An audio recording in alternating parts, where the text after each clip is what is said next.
And good Friday afternoon, TGIF. Welcome to Bethea'S Byte Reloaded. So glad you're here. I'm Ernest Bethea, the last outlaw. And like I've been saying, I'm doing this one a day early because we got so much going on this weekend. Um, whew, and we got so much going down today. I'm in the midst of a verdict watch right now. The jury in the small town secrets case has been in deliberation for right now just short of 6 hours over the last couple of days. I'm also following the Apple River stabbings trial. That's a new one. Plus, as I said before, I've got a week's worth of stuff to cover, including in my as always my missing persons docket. So I'm gonna go ahead and get started with that right now. Starting with the case of Blake Devin. Note the two photos on your left. That's Blake when he was the photo was taken back in 2012. The photo on the right is age progressed, age 17. Here's the details. Blake is they didn't have any information on him as far as height, weight. But I believe just by looking at the photos we can tell that he is blonde hair and brown eyes. Okay, here's the details as we have it. The Charlotte Division of the FBI and the Fayetteville Police Department, Fayetteville, North Carolina, are seeking assistance from the public to locate Blake Devin. While conducting interviews in a separate police investigation, several members of Blake's family reported they have not seen him in several years. On March 27, 2024, the Fayetteville Police Department and the FBI searched 3 locations in Fayetteville, North Carolina as part of the expanding investigation to find Blake. Okay, ladies and gentlemen, this is where you come in. If you have any information regarding Blake Devin's disappearance, first of all, you are asked not to hesitate. You can call 911. You can call the FBI Charlotte Field Office at 704-672-6100. 704-672-6100. You can call the Fayetteville Police Department. That number is 910-578-2697. 910-578-2697. You can also call the FBI's toll-free tip line at 1-800-CALL-FBI. 1-800-225-5324. You can submit your tip anonymously at tips.fbi.gov. But whatever you do, you don't want to hesitate. The more information we can get on Blake, the better shot we have of bringing him home safe. That's not just with his case. There's a lot of missing persons cases that we feel the same way about. Like, for example, for this one, Stella Brennan Salter. Stella is missing out of Metter, Georgia as of March 29, 2024. At the time of the disappearance, she stood about 4 feet 3 inches tall, weighed around 50 pounds, with blonde hair and blue eyes. Here's your details. FBI's Atlanta Field Office and the Lyons Police Department are seeking the public's assistance in locating Stella Brannon Salter. She was last seen March 29, 2024 in Metter, Georgia.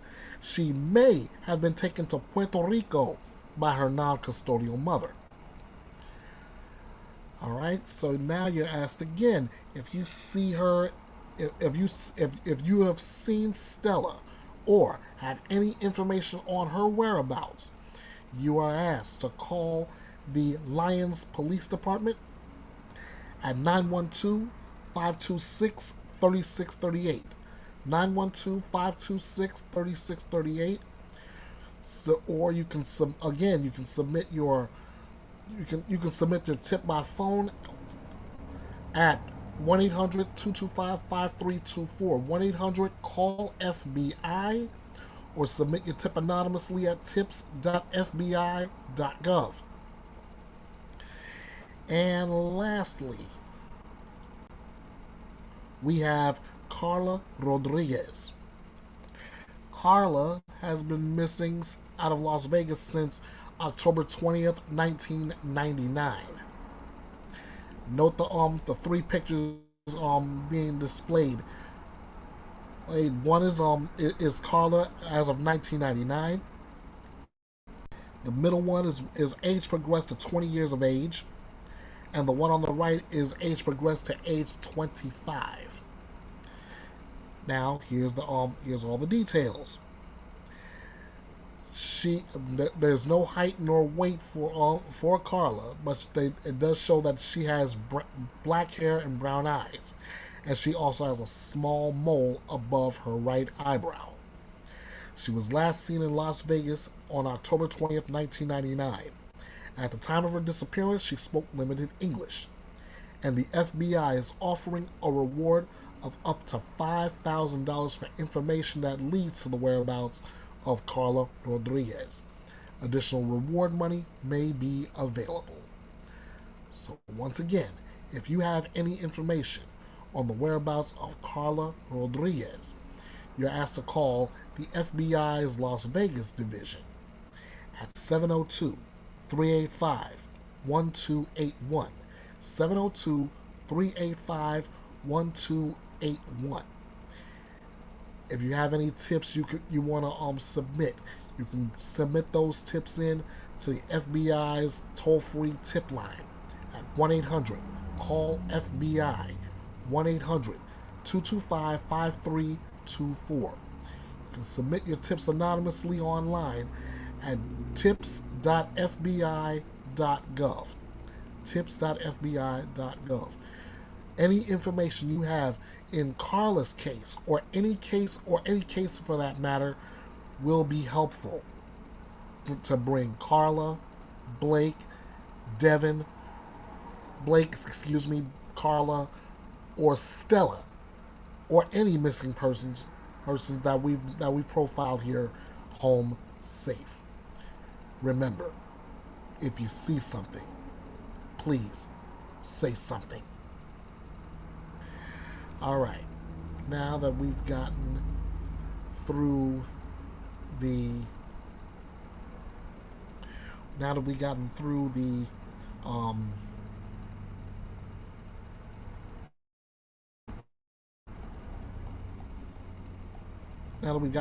the missing persons cases, I'm gonna kick this thing off with a verdict watch from earlier this week. This is the case of the fugitive wife murder trial, Michigan versus Beverly McCallum, and the verdict went down, and you get to see it here.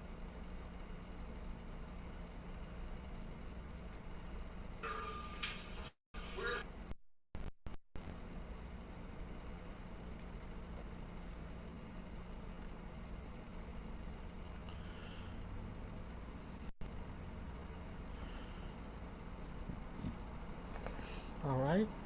Now that I got that set, I can show it.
Breaking news out of Michigan. We have a verdict in the fugitive wife murder trial. The jury has deliberated for 1 hour, 51 minutes. Everybody's back in that courtroom. Let's go in. Number 7, it's my understanding you are the foreperson. Would you please stand and read the verdict form?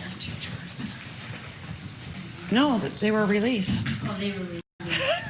It's okay. It's been a long day. It's been a long week.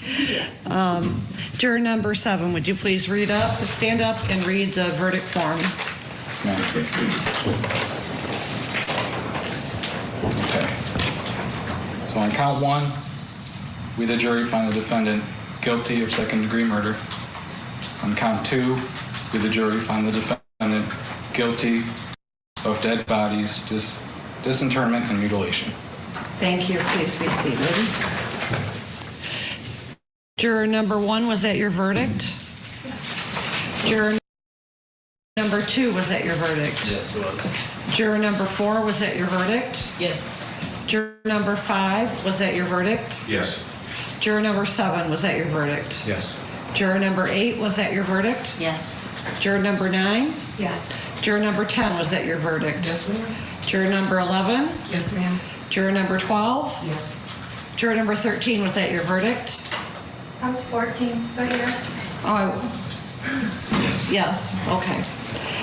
Ladies and gentlemen, I can't thank you enough on behalf of Eaton County, on behalf of the prosecutor and the defense, and on behalf of myself. This was a long trial. Yeah, there were many exhibits, many witnesses, and it was very difficult. And I greatly appreciate the service that you have performed. I would ask that you just wait a few minutes back in the jury room, and I'll be back to talk to you. All rise for the jury.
I believe nobody expected.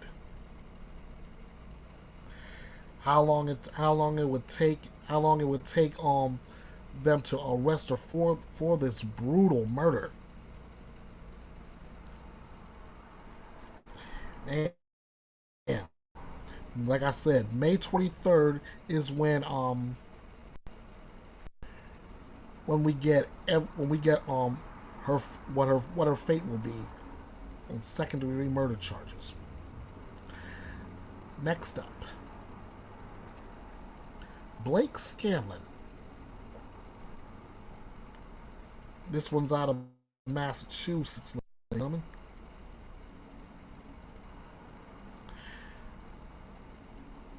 Okay, this is a Massachusetts man convicted of killing his ex-girlfriend and sentenced to life in prison without the possibility of parole. Let's listen in.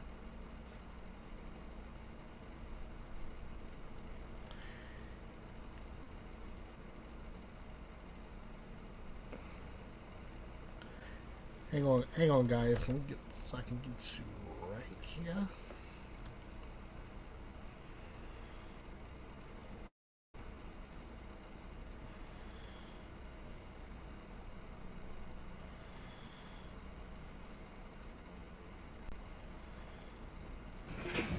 Welcome to the Hamden County Superior Court Criminal 5 session. The Honorable Justice Michael Cowan presiding. Today is April 2nd, 2024. We're conducting this hearing out of courtroom 2. Your Honor, after a hearing on sentence imposition is the matter of Commonwealth v. Blake Scanlon, indictment number 1979, CR 00168. For the record, the defendant is present with counsel. Would counsel please identify themselves for the record whom they represent, starting with the Commonwealth? Certainly, thank you. Good morning, Your Honor. Matthew Green on behalf of the Commonwealth. Morning, Joseph Paul Force for the Commonwealth. Good morning, Marissa Ellison for Blake Scanlon. Good morning, Eva Jellison for Blake Scanlon. Good morning, Mr. Scanlon. Commonwealth prepared to proceed, Mr. Green. Commonwealth is prepared, Your Honor. All right.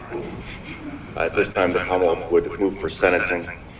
The Commonwealth will simply be asking the court to impose the statutorily required sentence on count 1 with an agreement on count 2. I have very little to say. This is today about the family and the friends of Alexis Avery. So with the court's permission, I would like to call them up to read their impact statements. I know that at least 2 of the impact statements are submitted by long-term close family friends, kind of in lieu of other family statements. If the court would allow those to be read into the record or presented to the court, I'd leave it up to you. I understand that that is generally outside of the statutorily prescribed individuals for this sort of matter. I can say this, I've read all the statements, including the statements of the persons who are not statutory victim or family members, and I don't think it's appropriate to have them read in the court at the sentencing. But I have read them all. Thank you very much, right. Your Honor. I appreciate that. The family appreciates it.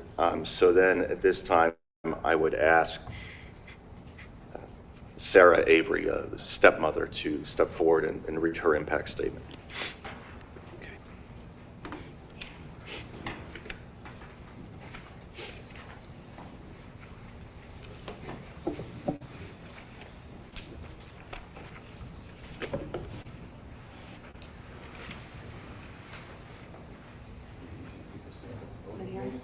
Okay. It's up to you. Either way is fine. Good morning, Your Honor. Good morning. My name is Sarah Avery, and I am Alexis Avery's stepmother. I first met Alexis when she was 10, and one of the first memories that I have of her is taking her out for her 11th birthday to Friendly's, where she got the Monster Mash sundae and talked about that for the next 10 years. Whenever she came to our house, we always got Chinese food. We always ended with something with peanut butter. We've tried to make desserts with peanut butter. Sometimes we failed. Sometimes it was fantastic. She was a beautiful soul, and we had a lot in common. When she would come over, we would watch America's Next Top Model, Ghost Adventures, we'd bake, make crafts, and we also shared a love for Hello Kitty, which is now memorialized on my body forever. When she was taken from us, my husband, Alexis's father, Chris, has had an unbelievably difficult time. So much so that you have not seen him here at all during this trial, because he could not bear to see what was done to his daughter. He has forever been changed. Today, he is not the man that he was in December of 2018. He's a shell of the person that he used to be. He's withdrawn, he's unhappy, miserable in fact, depressed, and I'm honestly scared for the day that he just quits, because he has not been able to move on. Alexis always said that if I ever got pregnant, that she hoped that she would have a baby brother. Unfortunately for her, that did happen after her death. Her brother was born 15 months after she died. He will never know what an amazing woman that she was, hear her infectious laugh, experience her beautiful smile, or know that they have the same almond eyes, even the same eye color. What is difficult is that we talk a lot about Alexis, and her brother just doesn't understand why he has never met her, why he can never meet her. or really he's only 4, who she is in his life. We tell him that is his sister, but it just does not comprehend. In fact, he thinks Darla, Alexis's daughter, is his sister. Actually, his best friend. Darla is his best friend. But Alexis will never, ever be able to enjoy that baby brother that she always wanted. She always wanted that baby brother. As for myself, I have PTSD from the day I had to tell Alexis's father that his daughter was murdered. I can still hear the guttural sound that he made after I said those words. Having to wait 5 years to receive justice has been horrible, and having to listen to and see the images of what was brutally done to Alexis will never, ever be forgotten. I miss the talks that we had as she grew into a woman and a mother, and how our relationship would have changed after she had Darla and I had her brother Finley. I can't help but wonder who she would have become and what her life would have been like today, 5 years later, and how proud she would be of the amazing girl Darla has become, and how similar she and her brother are in all the things she could have experienced. I can only hope that we can try to heal and remember the good memories instead of the constant reminder of what happened to her. Thank you. Thank you very much. Your words are important.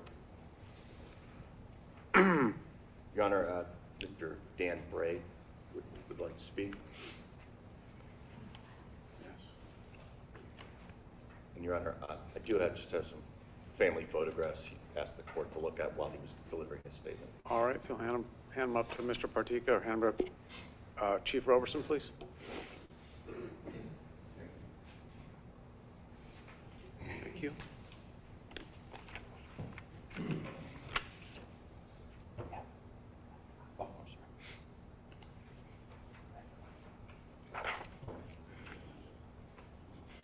Good morning, Your Honor. My name is Daniel Bray. I'm Alexis Avery's stepfather. I'd first like to start by thanking the court, the jury, the DA's office, the law enforcement, and the witnesses in this case. 5 years ago, our lives were changed forever. My wife and I were to become grandparents to a healthy, beautiful little girl. We look forward to being loving, supporting grandparents to her and helping Alexis in any way we could, taking Darla for sleepovers, spending holidays together, taking family camping trips, and spoiling her only as grandparents can. But as we know, that great honor wasn't afforded to us. In that early morning hours of January 12th, 2019, I lost my stepdaughter, Alexis Avery. I was no longer going to be a granddad. I had a new purpose, and that was to make sure that that little girl, who was only 5 months old, and who would grow up without knowing her birth parents, wanted for nothing. Love, protection, unwavering support, the kind only a parent can give. That was my new purpose. Jessica and I adopted Darla, Iris Avery Bray. Instead of a grandpa, I'm now Papa, her dad. It's been such an amazing time watching her grow and learn. I can't wait to see the amazing things she will accomplish in her life. And to close, once again, I would just like to thank the jury for paying close attention to the facts of this case. And I thank you, Your Honor, for your wisdom. Thank you to the entire DA office, the victim witness advocates that were there for us over these last 5 years, the Westfield PD, the state police, and the brave witnesses that came forward in this case to serve justice. Thank you, Your Honor. Thank you. Darla is very lucky to have you as her papa. Thank you, Your Honor. Your Honor, Ms. Jessica Bray.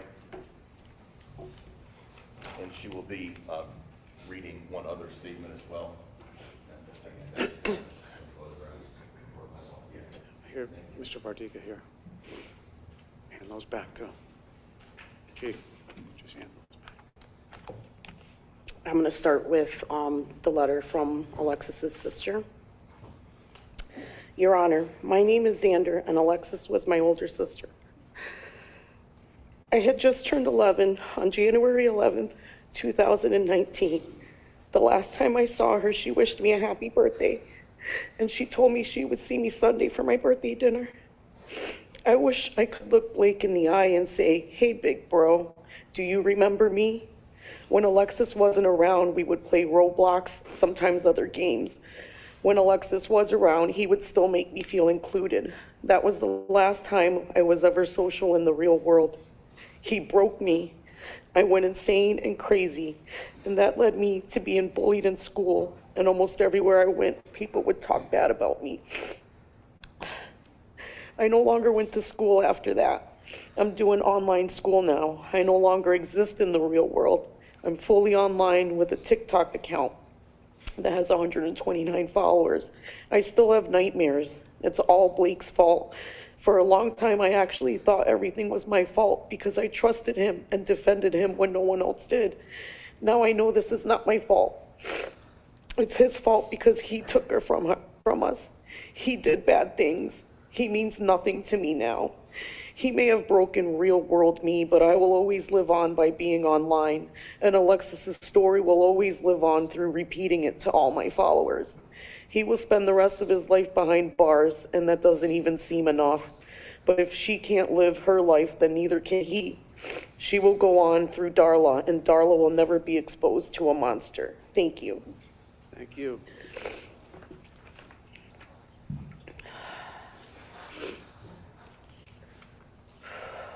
Your Honor, I would like to thank you, the prosecutors, the victim witness advocates, and all of the people involved in the process in this case. I am Jessica Bray, Alexis Avery's mother. For over 20 years, I had the honor and privilege of being Alexis's mother before she was so senselessly and cruelly taken from me. She is still my daughter and will always be my daughter, even though she is gone. Although I still have two wonderful daughters whom I love with all my heart, there is a pain and emptiness inside me from the death of Alexis that will haunt me every day of my life. Alexis was quite literally my savior. I had her at a young age, and at a time in my life I could have gone either way. She came along and gave me purpose, a reason I had to succeed in life. And so we became partners in crime, like my best friend going through the trials and tribulations of this life with me. We basically grew up together, and I love her with every fiber of my being. I miss her smile, her laugh, and even her little attitude. She always had the spark to light up any room, even from a young age. Her personality was all her own. All that curly hair, the freckles on her face, her little lisp, her beautiful soul. She was a loving sister, a caring friend, and she was a doting young mother.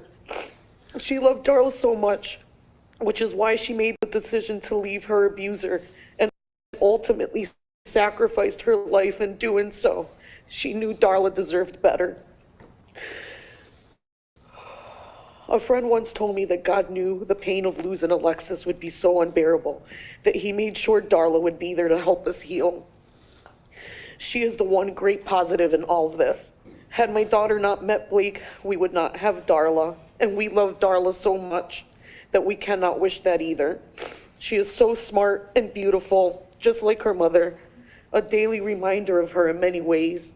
We are so thankful to have her, and we will fiercely protect her. We have her training jiu-jitsu at age 5, so that if she ever meets someone like Blake and we're not there, she will be able to defend herself fiercely. My heart breaks to think that one day Darla will know the truth, that her father so selfishly took her mother from all of us. He took away someone that should have been her best friend.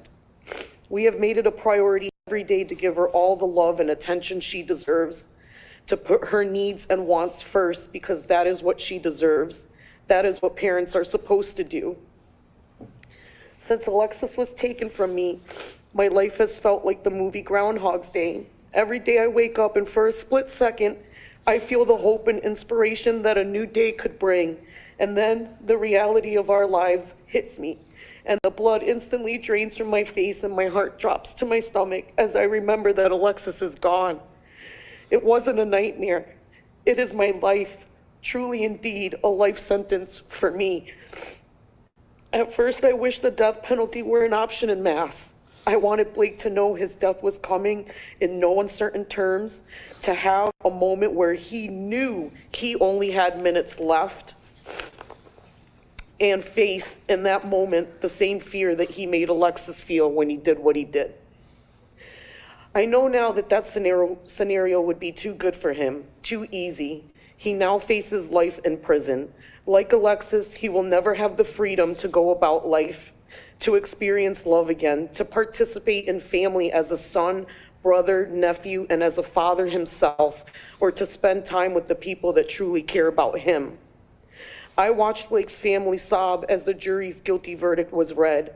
The pain that he created by murdering Alexis is not only affecting the many people that loved and cared about Alexis, but his actions also deeply hurt the people that love and care about him.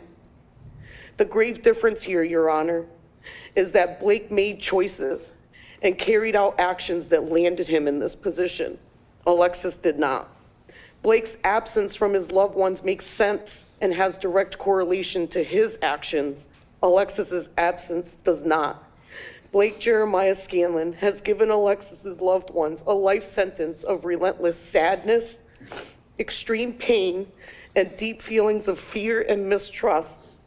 The extremely ugly, brutal, and violent circumstances surrounding her death, a constant nightmare of how helpless, betrayed, and scared Alexis must have been in her final minutes.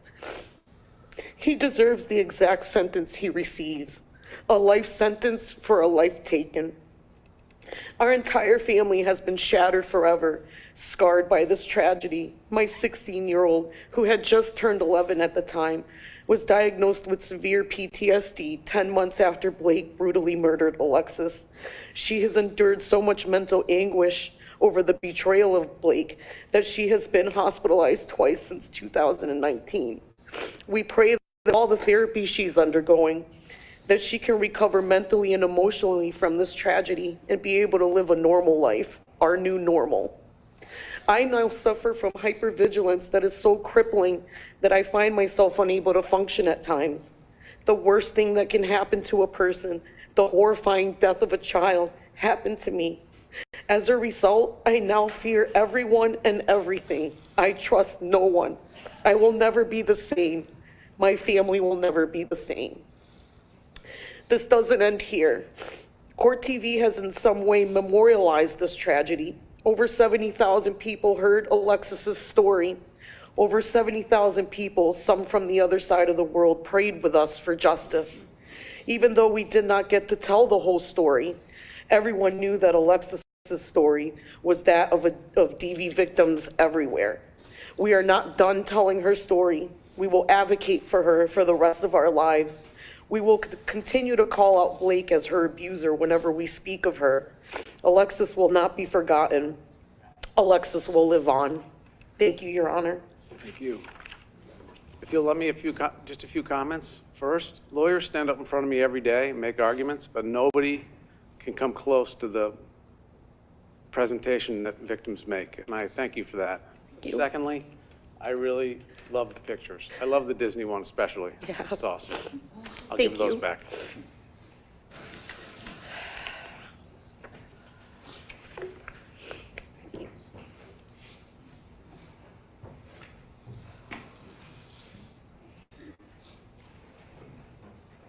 there anything further from Commonwealth? No, Your Honor.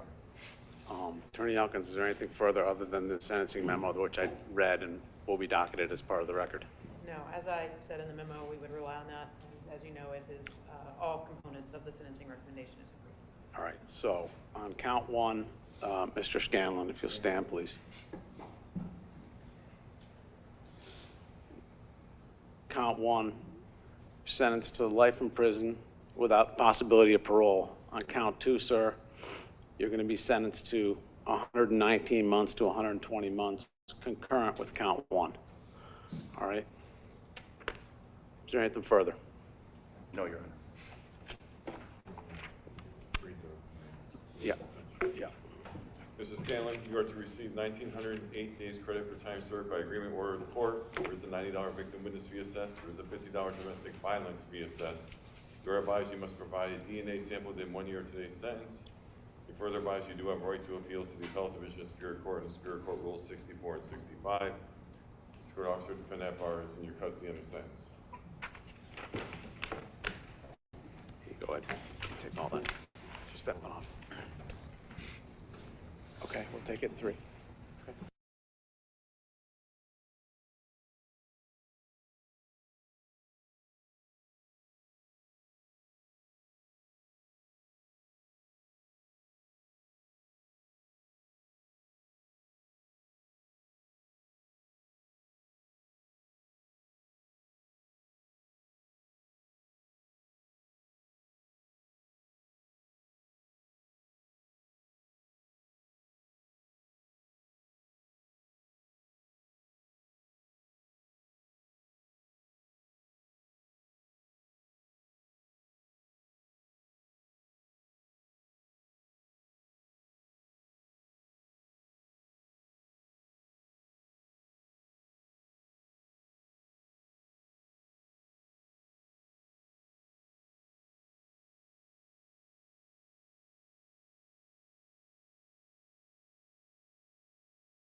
Before we head back to Michigan and pick up the closing arguments in the McCallum case, and breaking news out of South Carolina, convicted killer Alec Murdaugh sentenced to another 40 years for stealing from his clients and his law firm. This happened in federal court just moments ago. There are no cameras there, so this is file video of him in the state court. He pled guilty last September to 22 federal charges, including conspiracy to commit wire fraud and bank fraud and money laundering. Federal prosecutors accused him of defrauding his personal injury clients and law firm out of millions of dollars in settlement funds. Those funds, of course, went to him and his personal benefits. U.S. District Judge Richard Gergel said as he sentenced Murdaugh to a harsher punishment than suggested because Murdaugh, quote, stole from the most needy, vulnerable people. Also reportedly said he was Bernie Madoff-like, methodical and devastating. Alec Murdaugh will be sentenced. He has been sentenced again to 108 months, turns into 40 years, and in the federal system, we know you have to serve 80% of that, meaning that he'll have to serve at least 32. He's 55. He'll be 87 before he sees the light of day, if he can somehow get his murder convictions overturned. Otherwise, he'll never see the light of day. Let's bring in Philip Dubé, get his reaction to this. This is from Murdaugh's standpoint, he would love to do his time in the federal system. Likely not going to happen, though. How does that all work in terms of who gets to incarcerate a guy like Murdaugh, and your reaction to the sentencing? Well, the general rule is that a sentenced prisoner serves what's called a determinate sentence first. And if the federal court gave him determinate time, he will serve his time, and then from there, he goes on to continue what we call the indefinite or the indeterminate sentences under South Carolina law, and namely for the murders. He is banking on a reversal of the murders based on that juror misconduct type allegation, where not necessarily juror misconduct, it was clerk of the court misconduct that influenced the jury. There was one juror who said that Becky Hill's actions influenced her verdict. And if a higher court says, you know, look, if it affected one juror, we can throw out this verdict and send it back on remand for retrial. And I think Alec Murdaugh is banking on that. But even assuming he does prevail, let's just pretend that happens. He'll be reconvicted on retrial. The evidence is what it is. Nothing is going to change. But as for the federal sentencing, I actually take exception with the federal court allowing in the results of a failed polygraph test because the federal rules of evidence say that they're not admissible. And the reason why is they are scientifically unreliable. even though he was willing to partake in it, I think to hold it against him, when in theory the results could be inaccurate, and I'm not saying that they were, but when you don't have that type of scientific validity, I think it's unfair to tack on another 40 years. You know, unless there's some definitive proof that he lied, which I'm sure nobody doubts, but you cannot base your beliefs in his mendacity on his prior conduct. There has to be something to buttress it during the time of the polygraph exam. Otherwise, it may be fundamentally unfair. That's just my take on it. But his cries of addiction and apologies certainly rang hollow with the court. Absolutely, yeah. And the judge saying it was Bernie Madoff-like because of the calculating, methodical, devastating nature of it all. Makes sense. Mandacinating and buttressing. Philip Dubé with some more big words for us to digest on a Monday.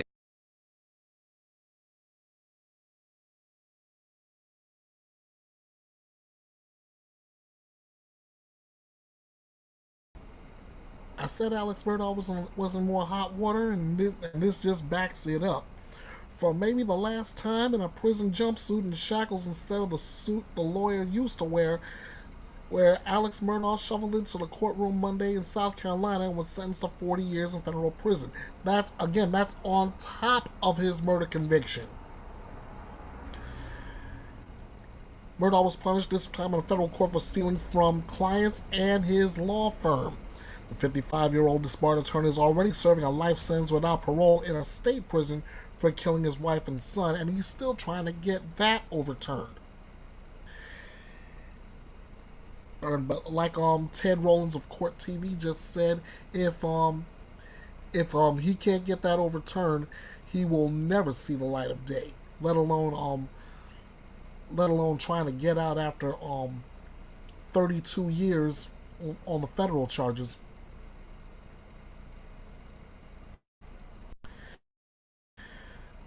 As far as I'm concerned, again, justice served. All right, now let's go ahead and hop right into another article here. This is in regarding the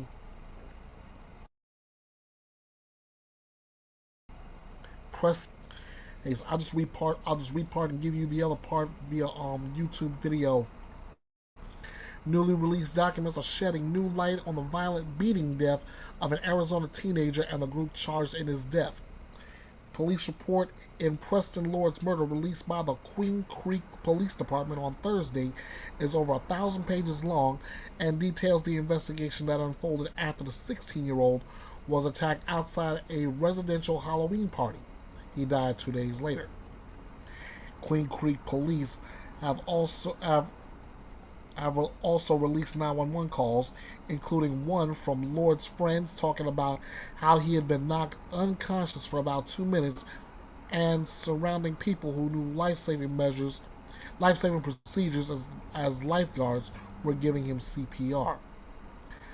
According to that report, it was a chaotic scene with hundreds of kids and alcohol at the party. There you go. 2 adults admitted to knowing their daughter was having a party, but did not know that there were over 200 people on the property until there was a commotion outside, separate from Lord's assault.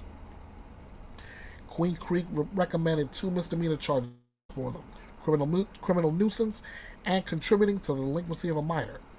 The Maricopa County Attorney's Office said the submitted charges were still under review. So we're gonna go to YouTube, go to this clip here and the question asks, did the Gilbert goons snitch on themselves?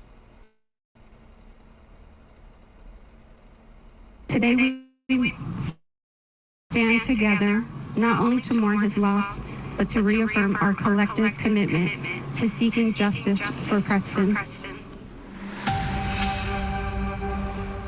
This morning, we're spotlighting some brand new information in the case of an Arizona teenager who was beaten to death, possibly as part of gang activity. His name is Preston Lord. In a newly released 1,100-page police report, details eyewitness accounts and social media evidence of how the so-called Gilbert goons admitted to killing Preston Lord. Now, that report included 911 calls where neighbors warned police that with hundreds of kids and chaos, somebody could get killed. I've never, in the 25 years that I've been in Queen Creek, ever seen this many vehicles and this many problems, not even on Halloween. Now, according to police, 16-year-old Preston Lord was jumped at a Halloween party last year and died from his injuries 2 days later. He was apparently targeted after a friend's necklace was stolen. Now, there are 7 suspects in this case. They have all been charged as adults. They're facing murder charges and kidnapping charges, and their ages range from 17 to 20. Let's talk about this. I have 2 great guests standing by. Still with me, retired criminal defense attorney Kirk Nurmi, who practiced in Arizona for many years. And also I have with me, I'm going to welcome onto the show this hour, board-certified forensic pathologist, Dr. Priya Banerjee. Wonderful to have you both here to discuss this. This is just heartbreaking. And I know it's gotten a lot of talk in Arizona because it's something that happened in the fall, but now the case is really kind of, it's picking up steam. And now with these latest bits of information just coming out in the police report, there are a lot of people who are very angered by what's coming out. I want to share with you some of it now. One of these defendants, he is 19 years old. His name is Talon Renner. He bragged about a closed casket funeral and bragged about being too strong. This is apparently from his Snapchat. Investigators took a look at this. Dr. Banerjee, to you on this point, please, is it possible that these young men really didn't, maybe weren't able to properly estimate the strength? When I read this from this Talon Renner, you know, it makes you want, he's saying, I accidentally killed a kid. I got in a fight. I accidentally killed a kid. I guess I'm just too strong. You know, we could read that a couple of ways, but maybe the best way to ask it, Doctor, how much strength does it take to kill someone in a beating? Well, you have multiple kids involved, and I call them kids, but honestly, they're grown men, right? Some of them are 18, 19. These are all healthy young men who have strength. And so I think to say it's an accident, they may not have meant to, and this is where the legal part comes in, which is beyond me. But, you know, once you have strong punches or even stomps, I've heard some mention of that potentially, I think that's where it's really dangerous. And you have multiple people on one child being beaten. That's when you have this kind of outcome. It's deadly. Yeah, this is just so sad. There's the victim. There's Preston Lord, 16 years old. That sweet child was. I've got a clip from his stepmother talking about the accountability that they're seeking with this prosecution. Let's take a look together. We seek not vengeance, but accountability. We demand that those responsible for his untimely departure are brought before the law to answer for their actions. As we move forward, let us carry Preston's memory as a torchlight, guiding us towards the future where justice prevails, not just in words, but in action. Oh, boy. Kirk Nurmi, I want to talk to you about one of the other defendants here. Apparently, there's a witness said that this young man named Treston Billy showed up at the party looking very scared, a different party, not the original Halloween party. And he allegedly said that he was the last one to kick Preston when he was on the ground. And so, being the last one to hit him, we know what happened then 2 days later. Treston is 18 years old. Kirk, what does this make you think about him, kind of contrasted with what we heard from Talon Renner, you know, who's talking about, I'm just too strong. This guy, does he seem a little more remorseful to you?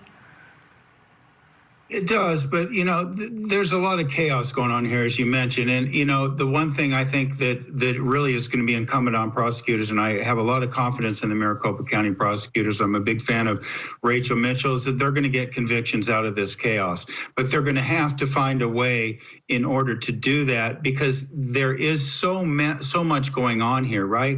And it's whether one of those goons, if you will, is going to be more remorseful.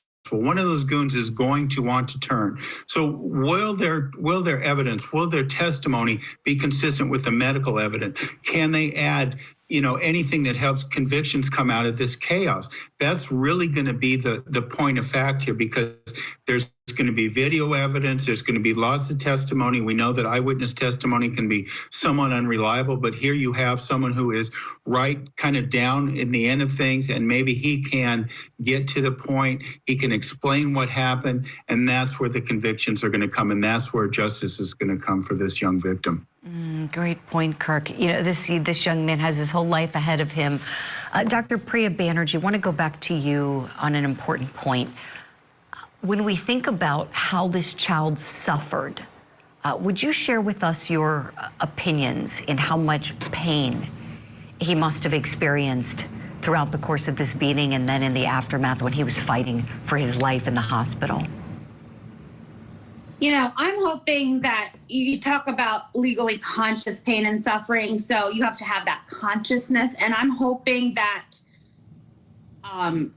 at least the mother and me and the pathologist, that maybe the first, let's say, few strikes to the head, I'm hoping he lost consciousness, and that I understand it was very dynamic, but I'm hoping that early on he loses consciousness and honestly couldn't fight back, and that would mean, yes, he sustained the injuries, but he would have felt a lot less. Well, that's somewhat reassuring to hear that, really, Dr. Banerjee. And hopefully once he was at the hospital, he would have been medicated, as you said, and wouldn't be, feeling the enormous pain, I'm sure, that was inflicted upon this young man. Kirk, I have a clip here. Some of the community members reacting to this case. Let's take a look. First degree.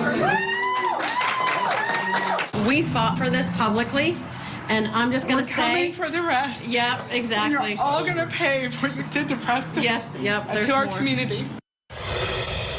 So that was a celebratory moment we saw there, Kirk. As we know, it's been a while, since this incident occurred and when the murder charges were filed.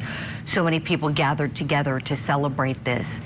And I know that there is a witness who has been speaking with police. This has come out in the brand new report, that these Gilbert goons have a reputation for fighting. That's what they do. They're known for fighting around the area. And you and I have talked previously on this program. You live in somewhat close proximity in this area in Arizona. You've done countless criminal cases and have never heard of this gang per se, but as we've talked about, this can still be a very violent, dangerous gang, even if they aren't nationally recognized like the Bloods or the Crips. Kirk, how do you think this gang member identification could affect these guys as defendants as they head to criminal court? Well, if the prosecution can show that they do have these gang ties, they're going to need to show the contacts, they're going to need to show a criminal history, they're going to need to show a pattern, right? If they can do that, if they can insert that into the trial, that is certainly going to help explain their modus operandi and what they were doing and what their intentions were, which of course intent is a key element of first-degree murder, right? So that's going to be a big key. And ultimately, what those gang enhancements can do, that's what we call them in Arizona, can lengthen any particular sentence given to anyone. So if it's an ag assault, dangerous, what have you, depending on the co-defendant, I know there's first-degree murder charges. Each defendant is going to have different charges. So ultimately, if they can prove that, they're certainly going to secure longer prison terms for a lot of these defendants.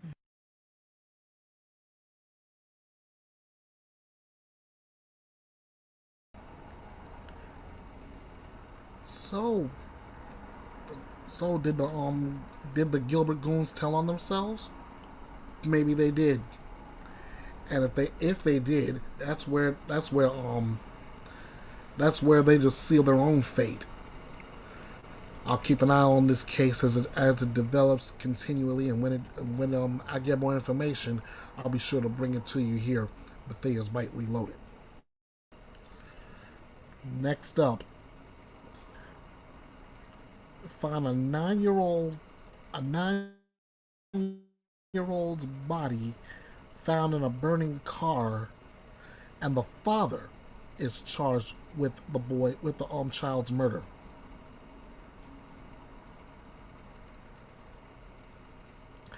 A New Jersey father is accused of killing his son, whose body was found inside a burning car after a domestic dispute.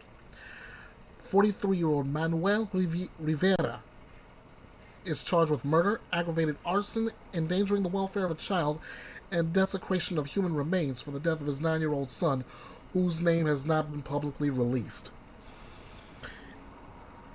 Excuse me. In a news release, the Sayreville Police Department said their officers were called to 2 related scenes on March 28th at approximately 10:45 p.m. The first scene was the site of a domestic dispute at a home, where a woman told officers that Rivera had left with their son. Police responded to separate 911 calls reporting a fire near Sayreville High School found Rivera next to a burning vehicle, which police said was doused in gasoline before being set on fire. Authorities on the scene described Rivera was alive but with burns to his body and a self-inflicted wound, but didn't offer any further information about the nature of his injuries. Inside the burning vehicle, investigators found the body of the 9-year-old child, but have not said how the boy was killed or whether he was dead before the car was set on fire.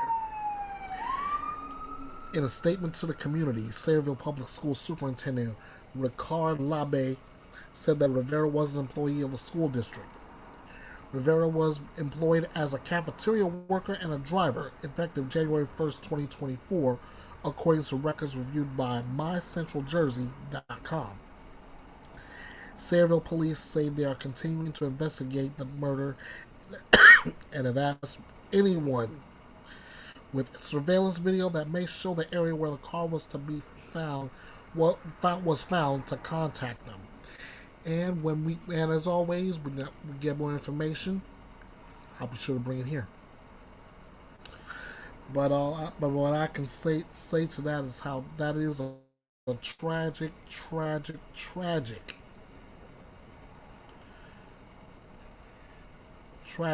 way for a 9-year-old who barely had a chance to live have his life ended, especially at the hands of his own father. Next up, speaking of bad dads, the murder trial for the so-called doomsday prophet Chad Daybell has begun. They're still going on with jury selection. Daybell is charged with conspiracy and first-degree murder in the October 2019 death of his first wife, Tammy Daybell. He's also facing those same charges in the death of 7-year-old J.J. Vallow and 16-year-old Tylee Ryan, children of his wife, Lori Vallow Daybell. Chad Daybell is also charged with 1 count of grand theft and 2 counts of insurance fraud. Last year, a jury convicted Lori Vallow on conspiracy and first-degree murder charges in the deaths of her children and conspiracy to commit murder in the death of Tammy Daybell. She was sentenced to 3 consecutive life sentences without parole. An indictment accuses the couple of espousing religious beliefs to justify the murders. The remains of Vallow's children were found on Daybell's property in June 2020, 9 months after they were seen alive. By then, Lori Vallow was sitting in an Idaho jail on charges stemming from the children's disappearance. She was arrested in Hawaii in February 2020, where she and Chad had relocated amid a cloud of suspicion. Jury selection, which started on Monday, April 1st, is expected to last a week in Chad Daybell's trial, while the rest is expected to last up to 10. If convicted, he could face the death penalty. Ooh boy. I hate to be Chad Daybell. Let me put it that way. Oh, let me get myself situated here. Okay. Next up,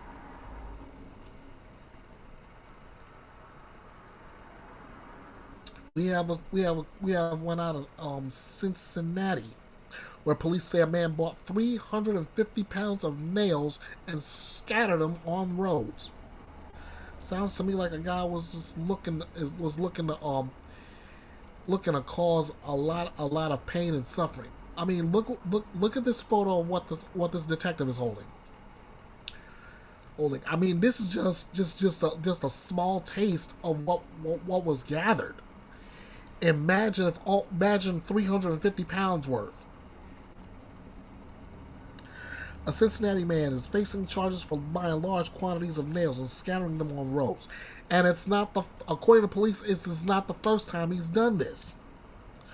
The Springdale Police Department in Ohio said 44-year-old Anthony Dyson was linked to scattered nails found on the roads in 3 different towns on March 24th. He faces 3 charges of placing hazardous materials on the highway. There's also a warrant for his arrest in Butler County filed March 26th. Dyson had previously been arrested by Westchester police in 2023, accused of throwing nails out of a moving car. That case is still pending in Butler County Municipal Courts. According to court documents, investigators determined that between December 2023 and March 2024, Dyson bought 350 pounds of nails from a store in Evandale. The nails he purchased were determined to be the same kind of nails found scattered through roadways in Springdale and other nearby communities. That's according to court documents. Police came up with a plan to figure out if Dyson was the person responsible for throwing nails on the roads. According to court documents, they got some of the same nails from the Evandale store and sprayed them with a special liquid that can only be seen under ultraviolet light. Detective Sergeant Jeff Hurd with the Springdale Police said, "We got some of the nails from the store. We colored them with the luminescent spray, took them back to the store. Said when he comes sell these nails to him." Then on Monday, police officers found around 60 nails scattered on Crescentville Road near Strategic Parkway, and 70 more on Crescentville near Chesterdale Road. That's according to court documents. The nails collected from the scenes were coated in luminescent varnish. Springdale police said although the residents in Springdale, Sharonville, and Westchester have been reporting nails destroying their vehicle tires since June 2023, the charges against Dyson are only for the investigations surrounding the most recent incident on Crescentville Road. "I know we as a Springdale Police Department have lost 39 tires in the last year alone," said Tom Butler, the chief of police. $5,000 or $6,000 in tires just in our cars. Say someone's driving down the road on 275, which is relatively close, and they have a catastrophic blowout because of that nail. Now we have a major crash or somebody loses their life over placing nails in the roadway. Police said they compared the nails people found in their tires and determined they were all the same kind of nails, and not the ones that matched any nearby construction sites. In December, Scripps News Cincinnati spoke with several residents in Westchester, Springdale, and surrounding areas who said they have complained about finding nails in their tires for a long time. "I thought some crazy lady was flattening my tires or something," Springdale resident Kashira Miller said in November. "I'm constantly having flat tires." Miller said at the time she had to replace 4 tires in a matter of weeks, spending more than $1,000 to fix her flats. She's not alone. Tom Edward, another Springdale resident, said he spent hundreds. Just 2 weeks ago, he said mechanics found 2 more nails in one of his tires. He's had to replace all 4 of his tires in just 1 year because of nails. Why is this guy doing this, said Edward. But does he actually understand how much trouble this is? I gotta get help. Plus all the folks that had to call on the road service just to get there. It's just been going on and on and on, and it amounted to hundreds of dollars just for me. I know it was thousands for other folks. Dyson was given a $15,000 bond, of which he has to pay 10% of. He was arraigned in a Hamilton County courtroom on Tuesday morning. Sounds like somebody's just I'm being as light about this as I can, and because I don't know exactly how severe this is, but the best thing I can say is this guy is just going around causing a lot of mischief, which is causing a lot of repairs and a lot of money to be spent on tires. It's a good thing they got a hold of this guy, or else there will be more punctured tires, more flat tires, and like they said, possibly a life could have been lost.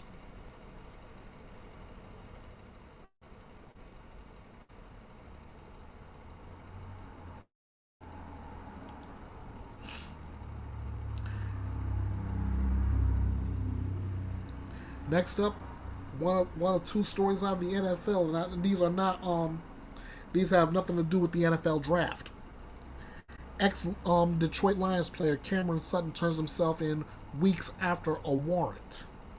This is back during his playing days. Cameron Sutton has turned himself in after ending a weeks-long search for the former NFL defensive back who was wanted on a domestic violence warrant.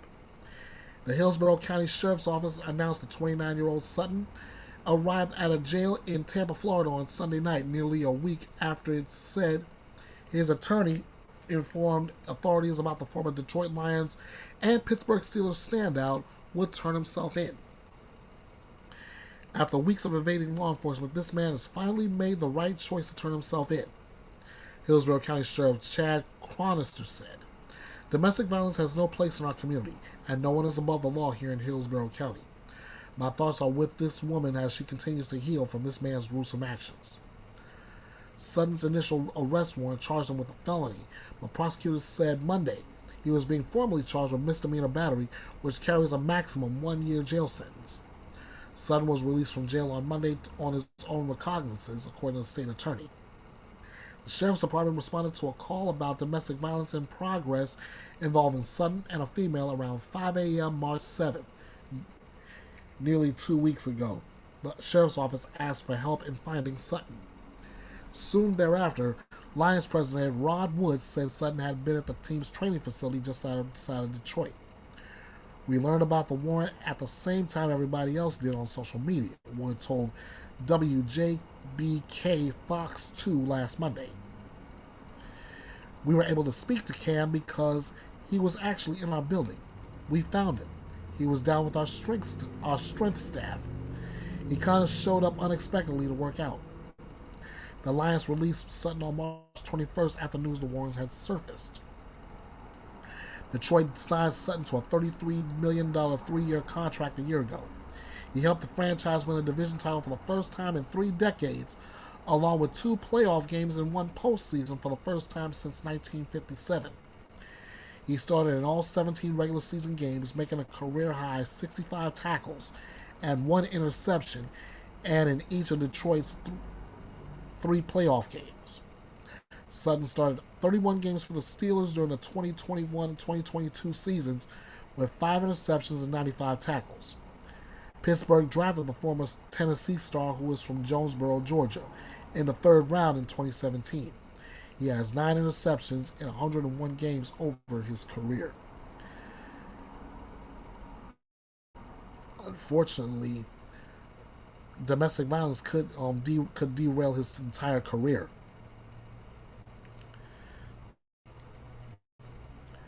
More information as I get it.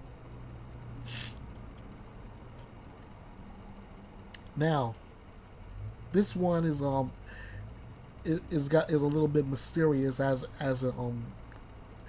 in and of itself.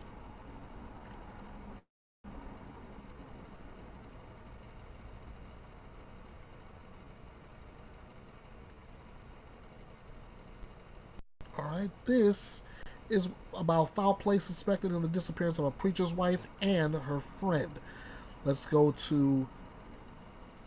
back to Julie Grant with what was trending in true crime.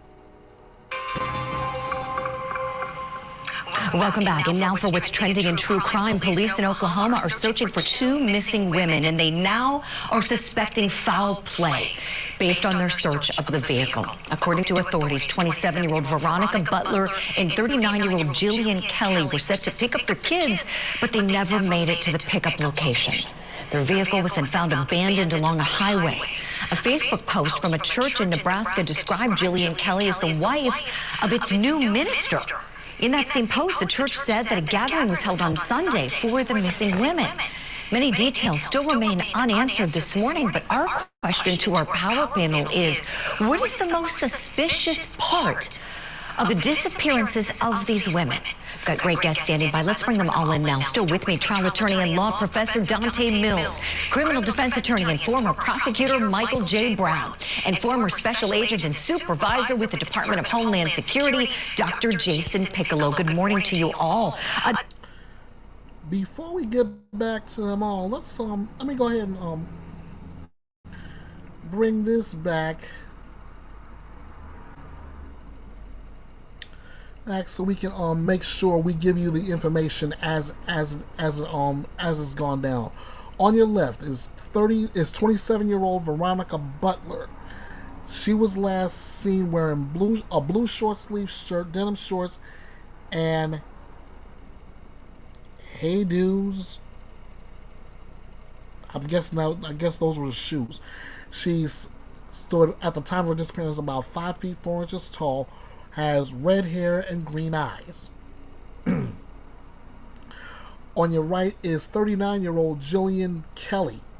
She was last seen wearing whitewashed blue jeans, a long sleeve shirt, and tanner beige shoes. She has brown hair and blue eyes, no height, no weight in her description. If you have any information regarding these two, who, as we continue with it as we continue breaking down this case, if you have any information on Veronica or Jillian's whereabouts, contact local authorities.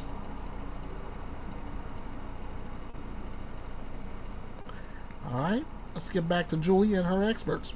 Department of Homeland Security, Dr. Jason Piccolo. Good morning to you all.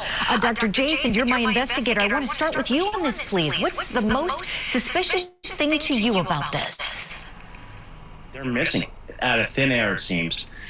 What is most suspicious is that we don't have any suspects right now, at least not in a public eye. Now, does the police have suspects? Perhaps, but out right in the middle of thin air. Yeah, no clues. I mean, probably one of the biggest developments just happened overnight. This is the first time we're reporting it on Court TV that foul play is suspected here. Before last night, that had not been the case with law enforcement, but now this doesn't look good. Dante Mills, let me go to you next, please. What to you is the most suspicious thing here? When you look at the fact that there's 2 people that are missing, so even with foul play or when things happen, whether it's domestic or when you have situations where someone comes up missing, someone is harmed, it's usually an individual that someone has some kind of gripe against, whether it's a spouse, that is fed up with their spouse, or someone has something out for a person, then that person is impacted. Here you have 2 people, so you wonder, is this a situation where they happen to be together when someone was attacking one of them and the other was wrong place, wrong time? Were they connected somehow, where they were in some kind of connection where whoever was mad at one was mad at both.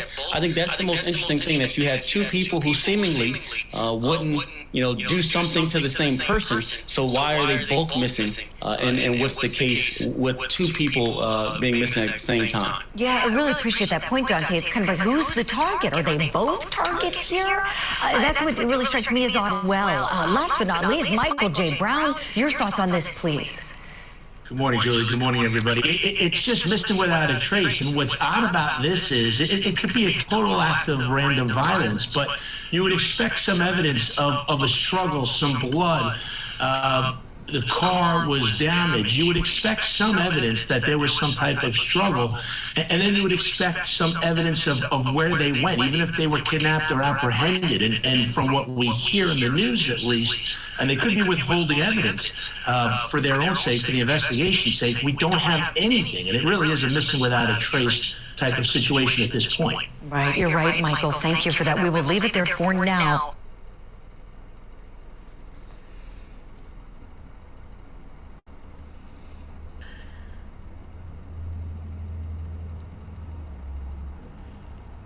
Okay, let me try this again.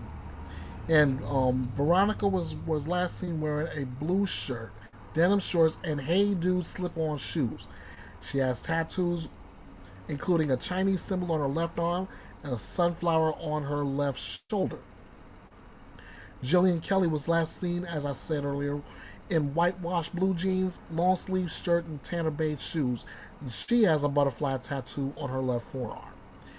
Again, if you have any information on their whereabouts, if you see something, say something, get in contact with your local authorities.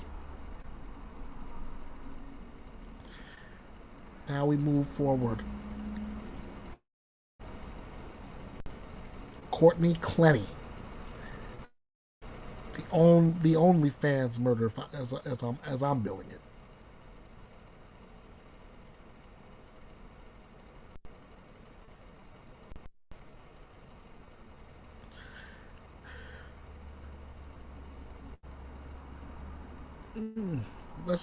Lord, we're gonna keep Julie Grant busy for a bit.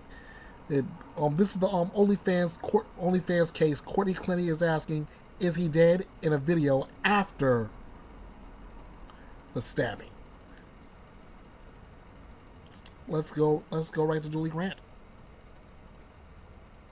We want to share some newly released body camera video showing Sabrina's client, Courtney Clenny, in the immediate aftermath of that fatal stabbing of her boyfriend, Christian Abumseli. Take a look.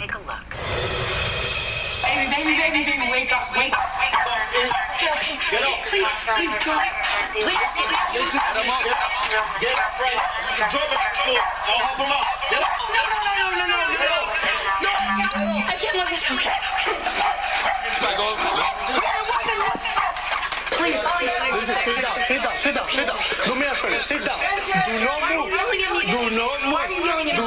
Sit down. We don't know what's going on. We don't know what happened. I'm terrified. So right now, don't worry. They're helping him. So just sit down. Don't move, okay? Oh my God. I'm covering his blood because I'm okay, I understand that. And if I don't know kids, what will I do with my life? I need him. He's like my other half. Clenny, as you can see, there was covered in blood, begging to see Christian, telling police that she was trying to save his life, before later going on to explain to the officers how she threw the knife at Christian in self-defense. Sabrina Puglisi, we had you booked on the show today to give analysis on another case just because of your expertise in the area of criminal defense work. And then, of course, this video surfaces yesterday, so we have to ask you this morning about this. Tell us, please, how do you feel about this video and how it may play into your case for your client, Courtney? You know, it was such a surprise to see the video be released yesterday. I don't know how it got suddenly released on all the media outlets, but I actually think that it's good and it further supports our theory of self-defense. As you know, she from the very beginning here is already telling the police how he pinned her, he threw her on the ground, and that she threw the knife in self-defense. At the same time, I'll say this. This obviously is a sad situation. And I know people have commented to say, oh, but she seems so concerned. Of course she's concerned about him because she did love him. And you know what? Even if somebody is battered, is a victim of domestic violence, they usually do still very much care for the person. And Courtney did not want Christian to die. Sabrina, you hit the nail on the head with domestic violence. As you know, I volunteer in the prevention movement, and that's what I hear all the time. When people say, why doesn't someone leave? They love their abuser. They just want the violence to stop. And so, of course, this jury is going to be determining who was the abuser. Were both parties abusive? Was one abusive? Who knows? All of these facts will be for the jury. But we certainly understand your position, and interesting to see you say that you've seen this video and you will be incorporating it into your self-defense case for your client, Courtney.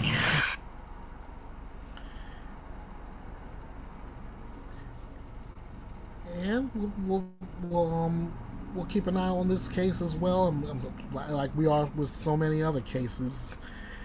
And when we get the information, when it goes to trial, you'll get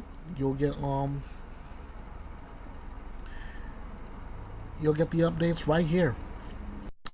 Right now, the focus goes to Sebastian Rogers and his searching and his search. And they're saying that the rumor mill has done absolutely nothing to advance the case, to which I totally agree. But I'm let this go to Court TV, and let's see where we are with that case right now. It's the middle of the night, February 26th, in Hendersonville, Tennessee. 15-year-old Sebastian Rogers should be safe, asleep in his bed, in his home. But now everyone is wondering, was he home? Was he safe? Sebastian's mom, Katie Proudfoot, says she went to wake up Sebastian for school, but when she went to get him up, he wasn't there. She looked in the house. He wasn't there. He was gone. Vanished. After she called 911, the law enforcement search was on. It was wide, it was extensive, but yet again, no sign of Sebastian. Katie believes he left the home barefoot with his glasses, but where would he go? Why would he leave? And how could no one find him? Sebastian's father, Seth Rogers, shares custody and has been out searching for his son. Meanwhile, Katie says her husband had to go back to work out of town, and Katie left her home to be with him. Tonight, we have an update from law enforcement. We'll take a look at the latest, break down the timeline, and take a look at the search as we investigate the mysterious disappearance of Sebastian Rogers. I'm Vinny Politan. Thank you so much for joining us tonight here on Closing Arguments. And where is Sebastian Rogers? Where is he? This case, it's as if he just disappeared and vanished. But that doesn't happen. That can't happen. That's impossible. It doesn't work that way. Either something happened to him and someone did something, or he left the house, or someone broke into the house and took him, a 15-year-old.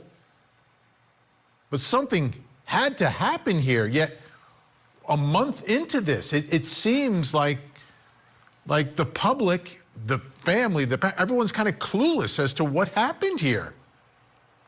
How does a 15-year-old just vanish like that? Who's at home with his mom? How does that happen? It doesn't make sense to me that there wouldn't be some level of some obvious clue, whether it's something happening in the house or something happening before they came back to the house, or evidence that he left, whether he ran away or was going to meet someone, or if there was some text message or something on his phone, but like none of that. None of those obvious things that we see in so many cases. As we saw in the Madeline Soto case, became very obvious very quickly. Like this one, no. It's the same day Madeline Soto went missing. But you look at what people are saying, and I'm listening, and it's like, okay, he's gone, but that doesn't just happen. People don't just vanish. Now, what we're hearing from law enforcement is that all the parents are cooperating. You know, his mother and father aren't married anymore. His mother is remarried, so he has a stepfather, and law enforcement is reporting that everyone's cooperating. No one's like lawyering up. No one's shutting down. So to whatever that means, to that extent, there's no seeming pushback at all, that there's a level of cooperation, which is huge, which is important, because every investigation begins with those who are closest to the victim, the one who's missing here. And you've got to understand and investigate them and get information from them. That information is most crucial in all of this. So mom and stepdad cooperating. However, stepdad's got to go back to work, so he left the area, and mom has now left the house as well to be with him working out of town because of the type of work he does. Meanwhile, his father is searching, going out there and literally looking for his son. And it's been a month. That's a long time. This disappearance began the same day as Madeline Soto. And you think about the two cases where we are in one versus the other. And the longer it takes, the more worried you get that they're not going to be able to figure this out, not going to be able to find him. I mean, could he have like tiptoed out and is hiding somewhere or running away from something or exploring or doing something? You don't just vanish. It doesn't work that way. It just doesn't work that way. There has to be something that can lead to what happened here. So today we got an update from investigators. And you listen to the information, and whenever you have one of these updates, and they do it because there's pressure on investigators. They know how big the story is, how big the case is. They know how desperate family members are and the community, and people want to help, and people are looking for information. And there's also the factor of, by speaking, you put it back into the news cycle, and Sebastian's face will be, once again, will be in places all over the internet, on television, and other places. So I want you to take a look and a listen to this, and there's a little bit of new information in there, but there are some important things that were said today. It wasn't the longest press conference, but it was significant. Let's take a listen. Sebastian has been missing since late February. The investigation remains ongoing with steadfast support from the Sumner County Sheriff's Office, the Tennessee Bureau of Investigations, and many other local and federal resources. We are exploring every lead that comes in and every tip that comes in. Nothing would make me happier than to wake up tomorrow morning with a tip that cracks this case wide open and we find Sebastian and bring him home. The parents have been cooperative throughout at the beginning of the investigation. They have pretty much done whatever law enforcement has asked of them. At this point, we don't have any evidence. There is not any kind of an indication that there is a criminal element involved. But we are keeping options open. We don't know what has happened. We don't know where Sebastian is right now, so we are pursuing any and all avenues. We do want to caution there are some social media elements out there who purport to have information that is direct from the investigation. I just want to reiterate that that is not the case. Some of the information that is being provided on some of the social media channels is inaccurate, incomplete. We don't want this to damage the investigation, so we would just caution anyone who is following the case to just use some caution as to what you see and what you believe. There were some glasses found in the past few days. have you been able to identify that they were Sebastian? We are still investigating. Do you believe he's still alive? And what are you guys going to continue working on? My hope and prayer is that Sebastian is still alive, yes. We're going to continue to work on this investigation and follow up every tip and lead that comes in. Some of this may revert back to us going over some things that we've already done for the 6th, 7th, or 8th time. A fresh set of eyes never hurt anything. We're going to continue to work to find Sebastian. Let me put it to you like this. If my kid was missing, this is the team I'd want on it. The men and women of the Sumner County Sheriff's Office, of the Tennessee Bureau of Investigations, the FBI partners, the other local agencies, the Secret Service, everyone who's had a hand in this case is doing everything they can to find Sebastian. Okay, a couple of things from that. First, social media. Social media is important to keep the story in the news, keep Sebastian's face in the news. There's a downside. There's a yin and a yang to everything. There are some on social media and who may report things that are not factual for whatever reason that they're doing it. But the bottom line, you keep his face in the news. That's important when someone is missing and they have no idea what happened. You heard him. We have no idea. We don't know what happened to him. We haven't seen anything criminal that would lead us that way. I get that, but he vanished? Like he didn't take his phone, he just ran away? It doesn't make sense. It's not sitting well with me tonight. Just vanishing. It doesn't work that way. Now, we also heard that they found some glasses in the last couple of days, and they're still investigating it. That, too, I'm not clear on that. How long would it take to figure out if they're his glasses? We have pictures with different glasses. We have parents. What glasses are at home, right? Because he's gone. Does he have more than one pair? Where are they? What do they look like? Okay, great news tonight for us, though. Joining us from Nashville, Tennessee, reporter with Scripps News Nashville, Nick Barris is with us, covering the story unlike anyone else and unlike any other station or organization on this one. Nick, great to see you again tonight. How would you describe where this investigation is? I see this as a mystery. It's baffling to me. Is this a criminal investigation? Is this a missing persons investigation? How is this? Is there an ongoing search? Yeah. What is this? What is this right now? Yeah, I'll tell you, Vinny, I agree with you and your take on this. My take is they say that there is no sign of any foul play at this point, but they are not ruling it out. And I couldn't agree with you more that a child does not wander off on their own and simply vanish without any trace unless someone else is involved. That's my take. But they say at this point, parents, everything they've done with them have been vetted, and that they're not considered suspects at this point, and they've cooperated, no one else. But they also were very pointed today. There have been some reports saying, oh, well, the parents have been cleared. No, wrong. No one, according to Eric Craddock, who is the chief deputy with the Sheriff's Department who's leading this investigation, has been cleared. No one has been cleared. They consider all options, and I would say right now it continues to be somewhat of a search, but they're waiting for more tips to come in. And frankly, just like you and I think authorities are frustrated and befuddled. So, and that's a great distinction, right? Cooperating versus does not equal cleared. Cooperating does not equal cleared. So that's because they don't know what happened. How could you clear people if you don't know what happened? It makes no sense to me. Makes no sense, right?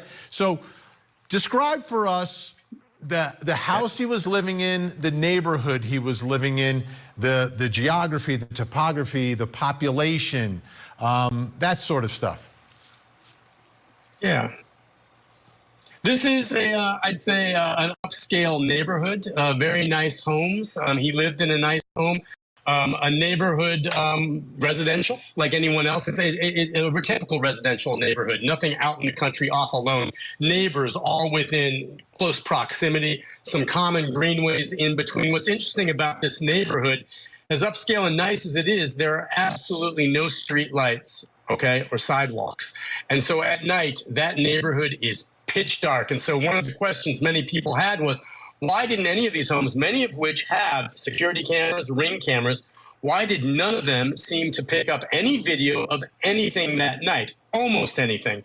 And I will say I was one reporter. I'm the only reporter so far to have aired what was some video from a nearby home capturing what appears to be lights, possibly flashlights, in the proximity of the home the night he disappeared.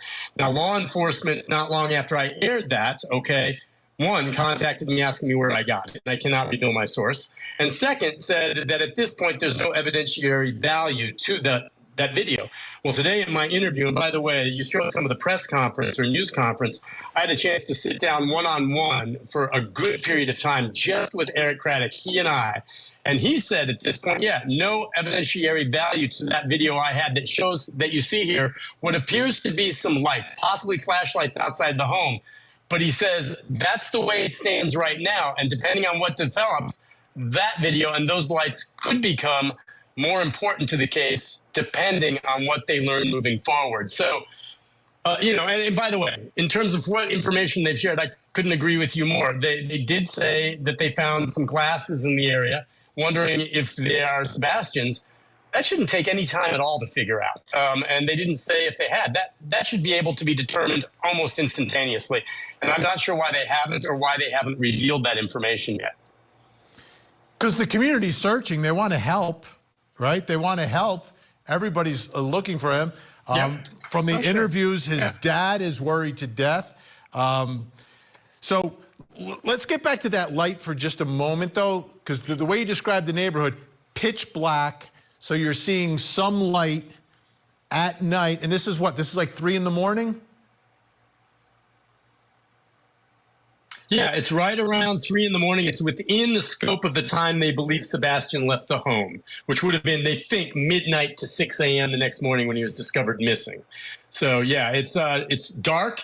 And again, I don't want to oversell it. It's been analyzed apparently by the TBI and law enforcement. At this point, they say it's no evidentiary value. But as far as I know, it's the only video of any kind that shows what appears to be some lights in the back. Who knows? Maybe there's some kind of reflection. But if you watch what I have there, you see lights, 2 subjects moving, and it appears to be something. But again, at this point, and the parents have talked to law enforcement as well, they say, we don't believe that this is a key piece of evidence in the case. But today, Eric Craddock said that's the way it stands now. But they don't know what they don't know. And with time, that could become significant, which I thought was interesting. Yeah, I think it's pretty significant considering there's nothing else out there. Like, light just doesn't appear. It has to be Nothing something. else. Yeah. It has to be something. Like, people don't just vanish and lights just don't appear out of nowhere. Do we know if he had a flashlight that night? Right.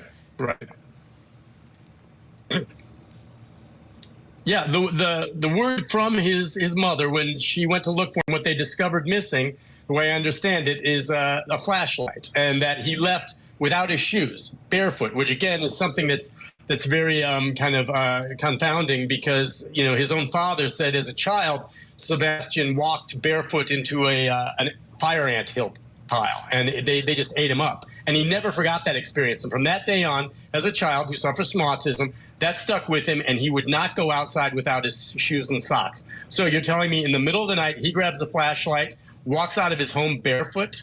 It just doesn't make sense. Possibly he went out quickly to check on something with the idea of coming back in, but obviously he never did. So that's something kind of perplexing about how all that played out. And did he take a flashlight, and why? What was he looking for? Where did he go? But dogs going outside just the general area of the home where you would expect Minnie to find his scent because he lived there. Anything off the property where he would have walked, dogs didn't find anything. They supposedly maybe tracked to a nearby pond, which they then not only had divers go into, but then drained and found nothing. It's, again, as though he vanished into thin air. Nick Barris, I'm sure we're going to be speaking again about this. I really appreciate your time today. And I know you're like working overtime like you do every day, tracking these stories. Sure. Great to speak with you. Scripps News Nashville, Nick Barris. Check it out, folks. His stuff is online as well if you're around the country. It's great, great work. Thanks so much, Nick. Thank you, Vinny.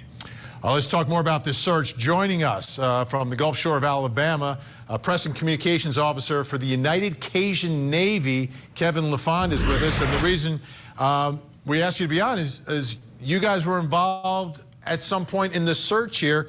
Give us a little bit of the backstory, Kevin, on how the United Cajun Navy in Alabama ends up in Tennessee searching for Sebastian. Well, it all started with Riley Strain. I appreciate having me on today. Riley Strain's search, as you know, ended it the way it did with us discovering where he was as a group, all of the searchers together. We don't claim any fame to that, but we were part of it. There was an outcry on social media and to us directly from the parents to get involved with the search here. And that's what we did with the search for Sebastian. We got ourselves organized, we were together, we had everything there anyway. So we said, you know what, we're here, so let's do this. So you said the parents, is that both the father and the mother and the stepfather, like all three contacted you? It was primarily Seth. Seth asked us to come. Okay, so the biological father, okay. Now, I also understand that you had to call off your search efforts because of some threats.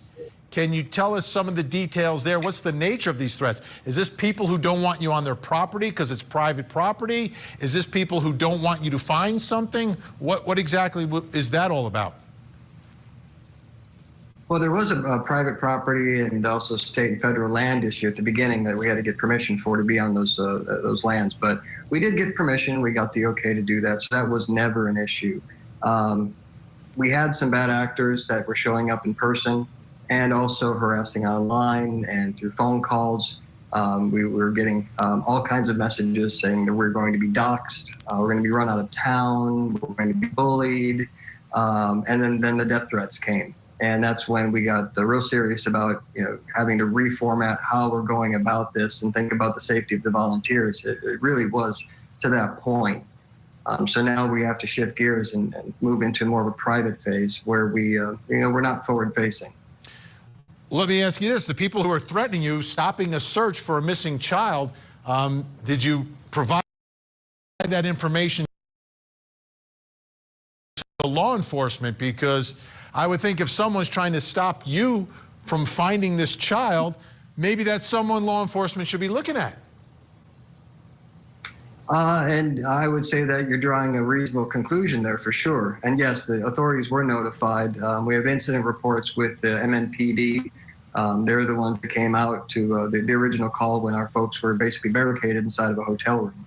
Wow. Barricaded inside of a hotel room because you're in town searching for a missing teenager? Yeah, and that's very strange. It's never happened to us before. And certainly with what you're reporting earlier about there being so much cooperation, this being so difficult really didn't add up. That is, I've never heard it. Like, you obviously haven't come across this. You guys roll into town. You're not getting paid, are you? Like, you're rolling into town trying to help. These are we're volunteers. We do this all around the country. When the families reach out and ask for help, try to do as much as we can where we can. In this case, we were close by, so it made sense to go ahead and get involved and start helping. But it brought some bad folks out of the woodwork, and we're not quite sure why that is.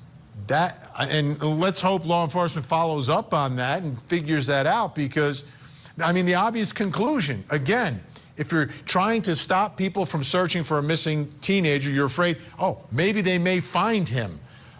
So was there a particular place where you were searching at the time all this started to happen? And if so, is that a place that you were unable to search? Our searches were hampered, is the probably polite way to put it. We didn't get to do nearly as much as we wanted to, but it really didn't matter where we were. It seemed that this trouble followed us. That is extremely unfortunate, especially given the nature of what's at stake here, a missing child. There he is, Sebastian Rogers. Kevin LaFon from the United Cajun Navy. Appreciate your time tonight, and on behalf of families, we all appreciate volunteers coming together to help families in need, people that are so desperate that are missing loved ones. So I hope this doesn't deter you, and I don't think it will, from continuing the work that you guys do. Not at all. If I could say anything, I'd say, everybody be hopeful. Volunteers are rallying together, us and others, and it doesn't matter who's front and center. We're going to get this done. All right. Thanks so much, Kevin. Appreciate it.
Okay, had a little bit of an issue with my cam, but we got it straight now.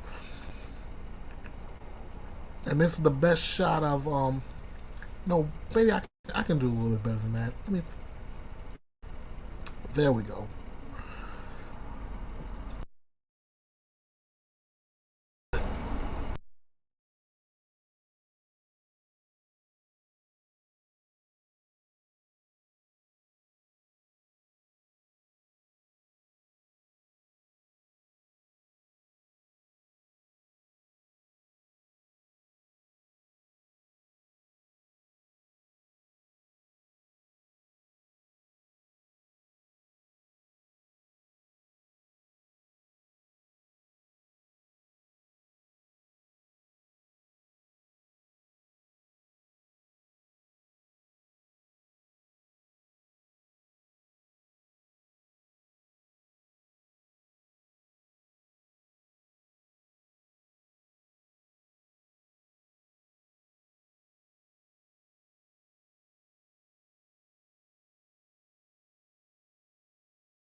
Deliberation continues in the small town secrets murder case, New Hampshire versus Timothy Verrill.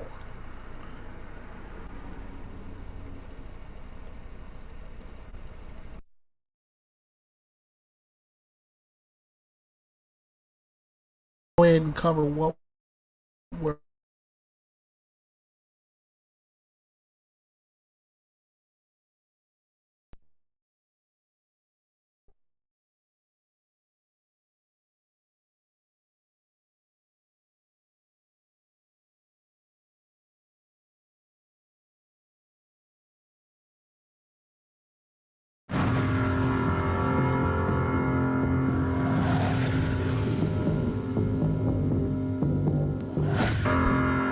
you describe what happened when you saw Riley get stabbed? She had backed up away from the commotion a little bit, and I had seen Nikolai walk up to him, and then he came, and I thought it was like a little punch towards her ribs until he had removed his hand. I saw the knife come out of my friend's side. Prior to Madison getting in Mr. Mew's personal space and in his face, you don't see him being aggressive. True? True. Okay. He doesn't verbally say anything that you would describe as being aggressive, right? Correct. He said nothing at all that I heard. Okay. And you don't see him doing anything physically that you would consider to be aggressive either. Right? Aggressive, no, but the way he was standing there and it was a very expressionless, hollow, almost like a demonic look in his face.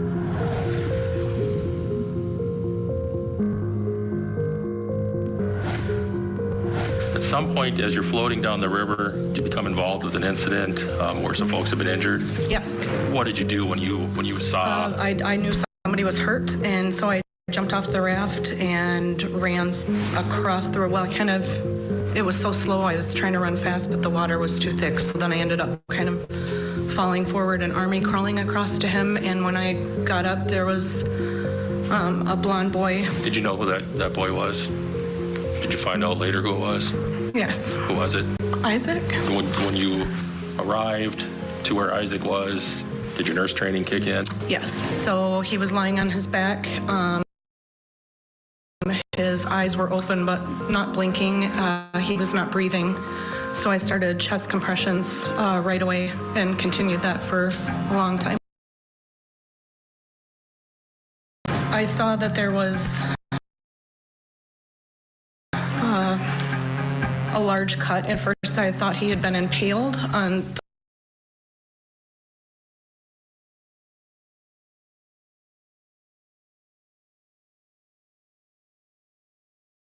the set of roots and branches that were hanging down just prior to that. But then I looked and it was a slash mark, not an impale thing. It was a long and thin and clean cut. Where was it located on his body? On his left chest, upper chest.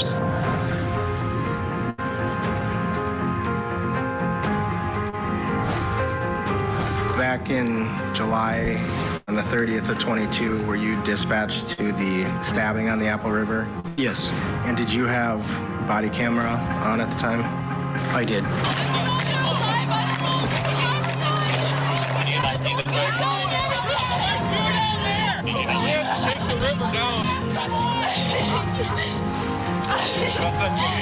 He punched me in the face. I don't know what the. Got someone in here. Go help him. Please.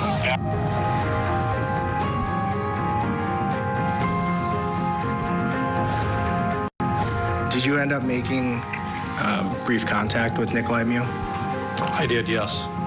And were you wearing body camera? I had my body camera with me, yes. Judge, I'd move to admit and publish the body camera. Still doing all right? Yeah. Okay. What's going Temperature? on? Temperature's okay in here? Yeah. Okay. I hear somebody got stabbed. And I fit the description. Yes, you do.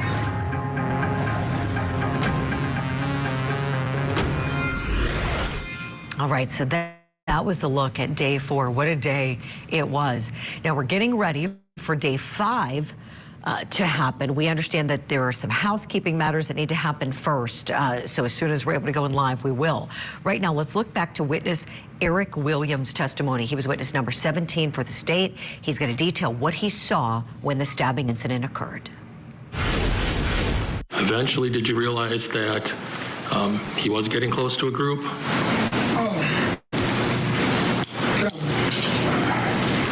I don't know if it was an argument. I don't know what it was. But it seemed like a confrontation. And pretty much I was sitting there, looked away for a quick second. When I looked back, that's when I seen everything going down. Did you have any concerns that day? with Mr. Mew getting in his snorkeling gear and snorkeling down by these other groups? Yes, it is. All right. And if you remember telling the officer what your concern was? That people was going to think that he was up to no good as a predator or whatever. That's my thing. That's like keep an eye on him. As you were keeping an eye on him, did you see him talking to two women? Did you see anything that may have happened between him and the two women? No.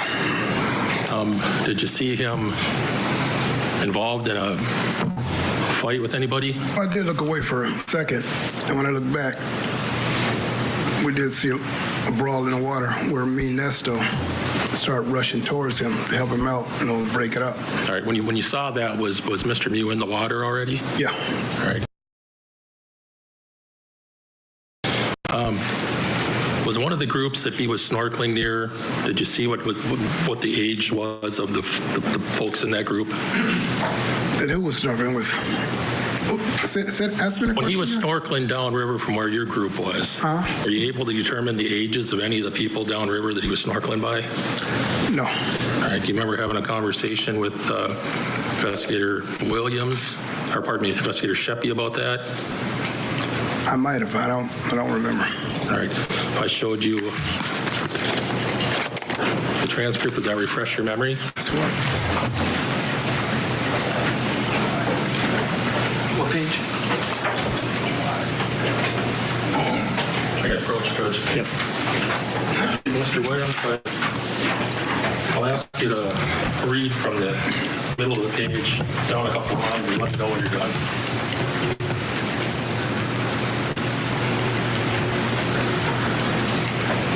Does that refresh your memory? Yeah. What did you tell the police you thought the age of the boys were? Say that again. What did you think the ages of the people were in the tubes downriver? 17 to 20. Is that what you told the police? Could be, yeah. One thing I forgot to ask you. Strike that. When you first saw the physical altercation occur, what did you think was happening? I don't know. We just rushed down and helped him out, All right. Did you have a belief that Mr. Mew wasn't involved in the fight at first? Seeing people on him, so he had to be involved.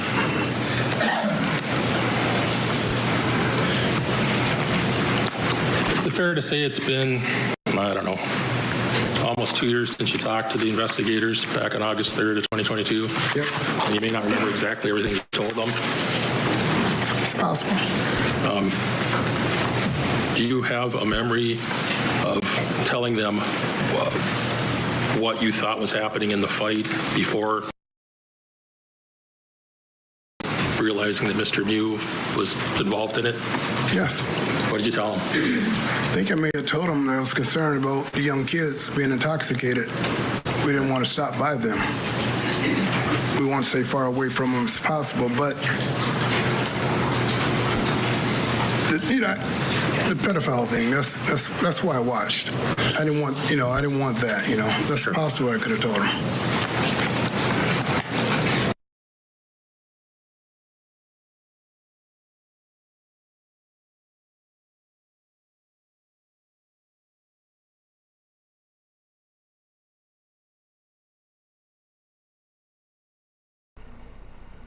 That was just day 4. We'll continue to follow with this case all the way until we reach a verdict.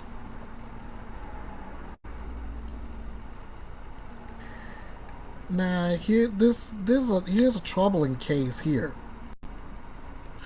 And everybody knows what type of person I am when it comes to cases involving kids.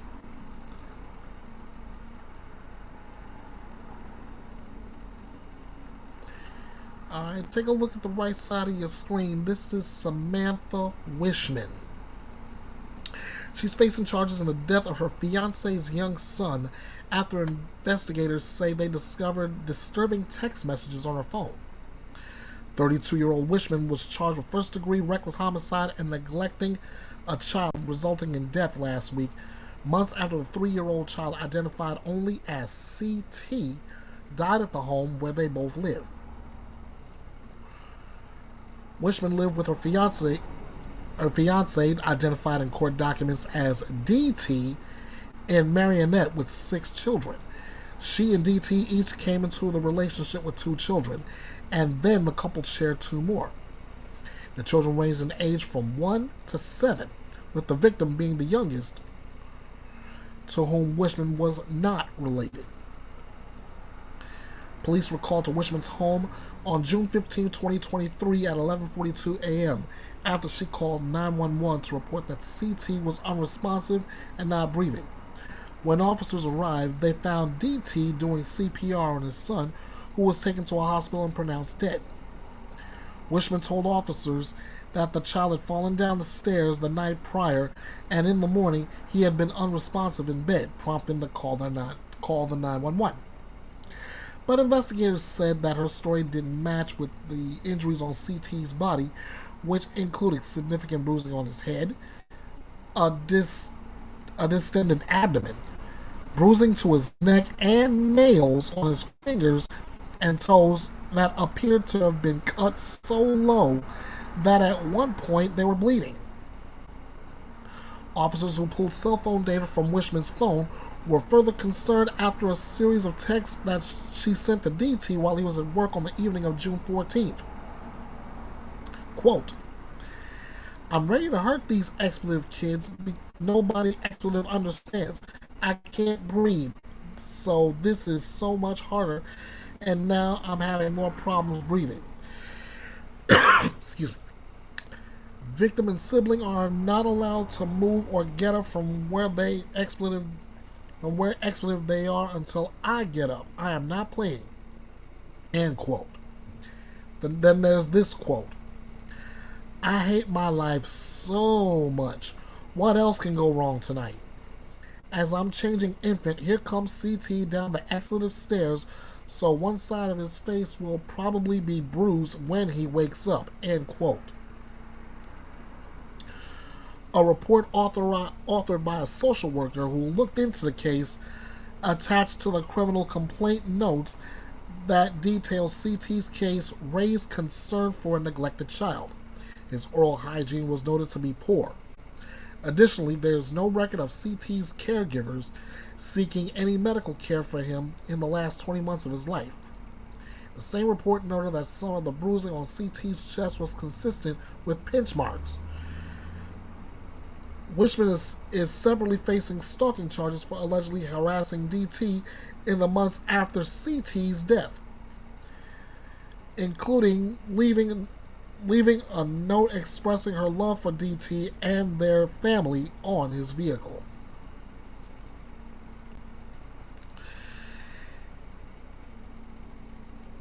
I believe deep down this woman abused this child and likely killed him. And I hope she gets the book thrown at her. All right, let me move right along here because I had so much to go through today. The police are currently searching for an actor in an alleged domestic incident. Police in Kansas are searching for an actor who appeared in the Yellowstone spin-off 1923. The Lawrence Police Department said they issued an alert to locate Native American actor Cole Brings Plenty in connection with domestic violence allegations. The 27-year-old was last seen leaving Lawrence early Sunday morning in a white 2005 Ford Explorer, according to a missing person advisory. His uncle, Yellowstone actor Mo Brings Plenty, shared on Instagram. Cole missed an appointment with his agent for a TV show, which is uncharacteristic for him, says the advisory, which notes his cell phone is off. Officers responded to reports of a female screaming for help Sunday morning at an apartment, but the suspect was gone by the time the officers arrived. That's according to Lawrence Police in a statement on Facebook. The department said the investigation, which involves allegations of domestic violence, identified Brings Plenty as a suspect. Traffic cameras showed him leaving the city immediately after the incident. Lawrence Police submitted an affidavit to the district attorney for the arrest of Cole Brings Plenty after an incident Sunday morning at an apartment in Lawrence, the department said. We've identified him as the suspect, have probable cause for his arrest, and issued an alert to area agencies. Cole Brings Plenty's family contacted police expressing concern and reported him as a missing person, according to Lawrence Police. Let's just hope they find him safe, and they can bring him to justice for the domestic violence incident. Now the next story, I want to go ahead, get that set up, and I'm gonna go ahead and put this trigger warning up. When I first read about it, it really, really, really bothered me. So here's the trigger warning.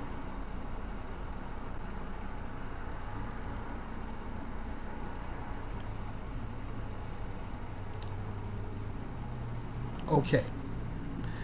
Now that we got that trigger warning out of the way, I want to bring this to your attention, and I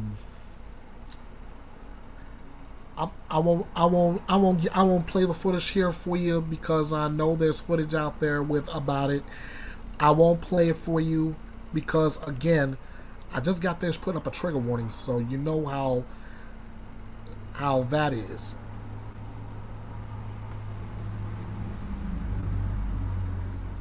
Okay, here we go.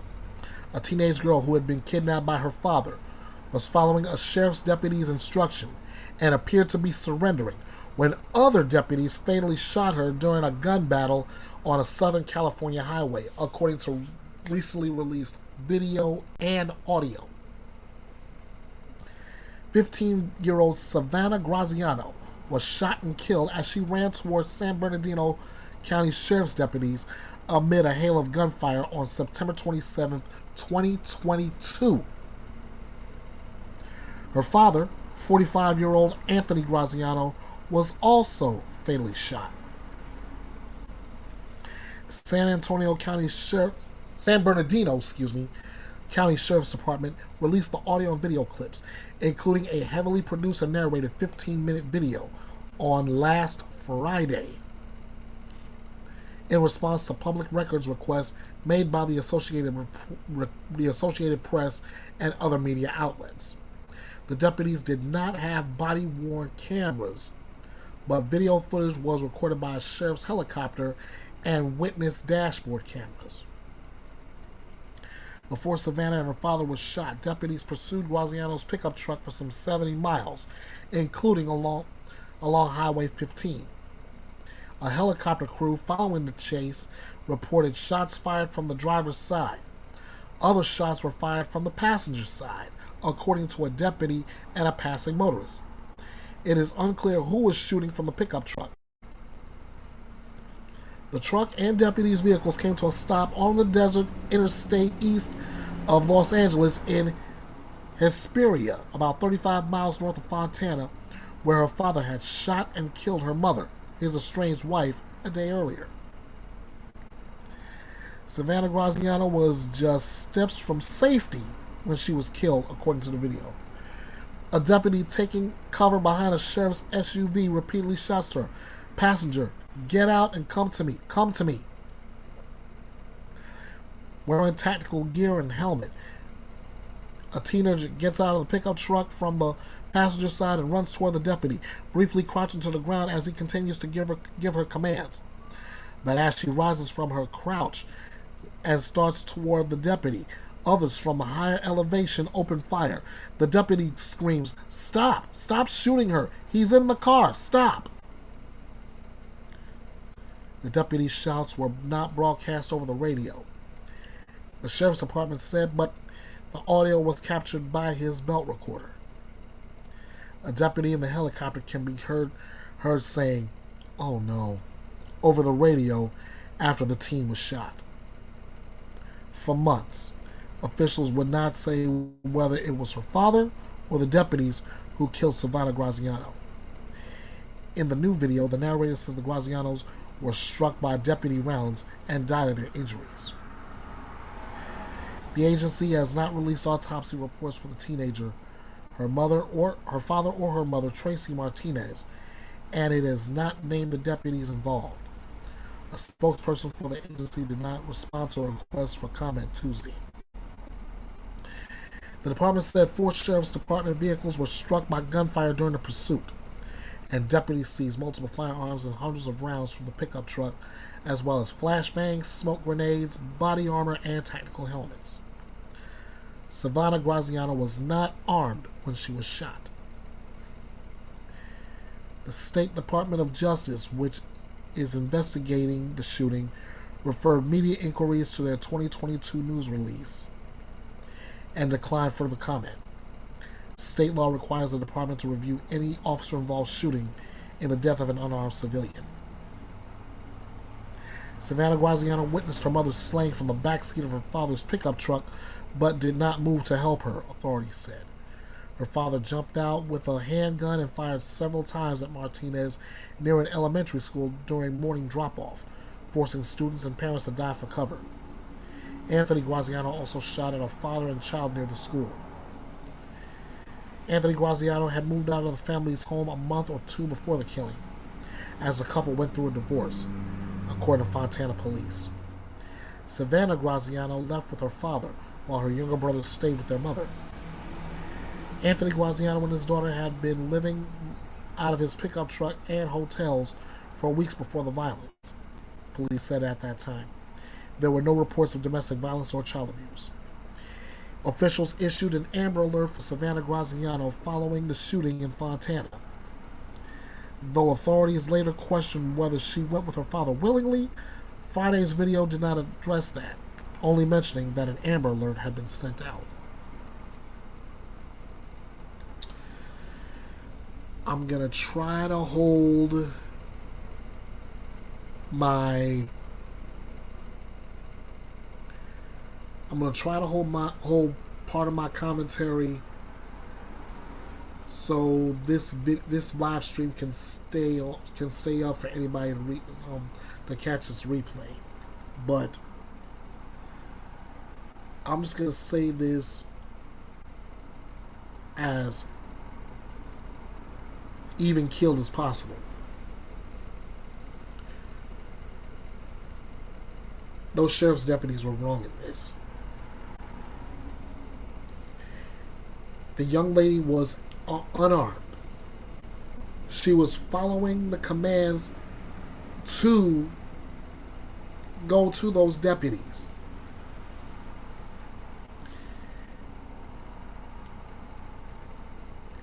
They're the ones that were supposed to be trying to rescue her, yet they shot her to death. I'm sorry, but the job they set out to do, they failed. They failed badly.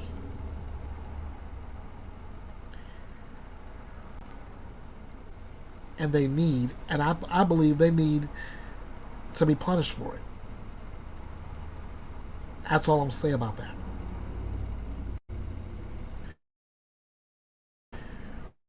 Moving right along, in the Richard Allen case, I'm gonna make this short and sweet. Richard Allen wants his murder charges dismissed. Let's hear what the judge has to say about it. All right, we're going to pause testimony right now to bring you new developments in the Delphi murders case. We just learned that the judge today denied a motion by Richard Allen's attorneys to dismiss that case for destroying exculpatory evidence. In her ruling, the judge said the defendant has failed to show that the evidence was exculpatory and that it was destroyed negligently, intentionally, or in bad faith. Now, she went on to say the recordings of interviews between February 14th and February 20th of 2017 were lost due to human error or were spontaneously lost due to the equipment resetting. Now, the ruling went on to say that at the time of the interviews with Brad Holder and Patrick Westfall, when they were lost, they were not key suspects in the case. Allen is accused of killing Abby Williams and Libby German back in 2017. Allen is scheduled to go to trial on May 13th. Well, there you have that.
Now for what's tipping the scales of justice as the mother of a 5-year-old boy found dead inside of a suitcase appeared in court for the first time on Tuesday. DeJohn Anderson is her name. She's accused of murdering her son Cairo back in 2022 and putting his body in a suitcase in Indiana. She then went on the run for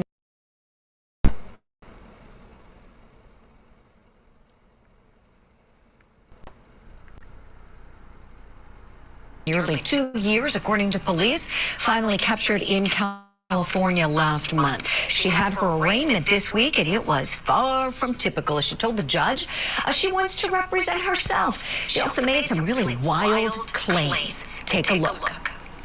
Ms. Anderson, you just made an objection. State the basis of your objection. The basis of my objection is the fact that I am out of fugitive. I have been under MSA surveillance for the past 8 months. And how can that all about me as a fugitive on the run when I've also had a detail from Space Force that was following my every move? When I contacted... All right. Now, let me tell you, that is not a valid legal objection. If you want to represent yourself, you're going to have to learn the rules of evidence and the rules of procedure, because if you conduct yourself like this and make these types of objections, you have no chance in the world, lady. Judge is right. So if this woman represents herself at trial, how might that tip the scales of justice for her? Let's bring our guest, criminal defense attorney and former prosecutor Michael J. Brown. Michael, your thoughts watching this woman? Julie, obviously my initial inclination is there has to be some type of mental disease or defect. Initially, the judge is going to have to deal with the competency issue just for the purposes of understanding the charges against her and being able to assist in her defense. And especially important when, if she's going to represent herself, that's so important. So initially, there's going to have to, what we call a 730 exam in New York State. And I'm sure Indiana has the equivalent where they have to make sure she's competent to stand trial. Exactly, Michael. She may not even get to the point of trial, right? I'm sure you were thinking that. I was too when I saw this. Clearly, seems that she's not well, and the judge is doing a fine job of handling the situation, getting her through the initial arraignment to the proper place. I've got another clip here where she's talking about how she has a master's degree. Let's take a look.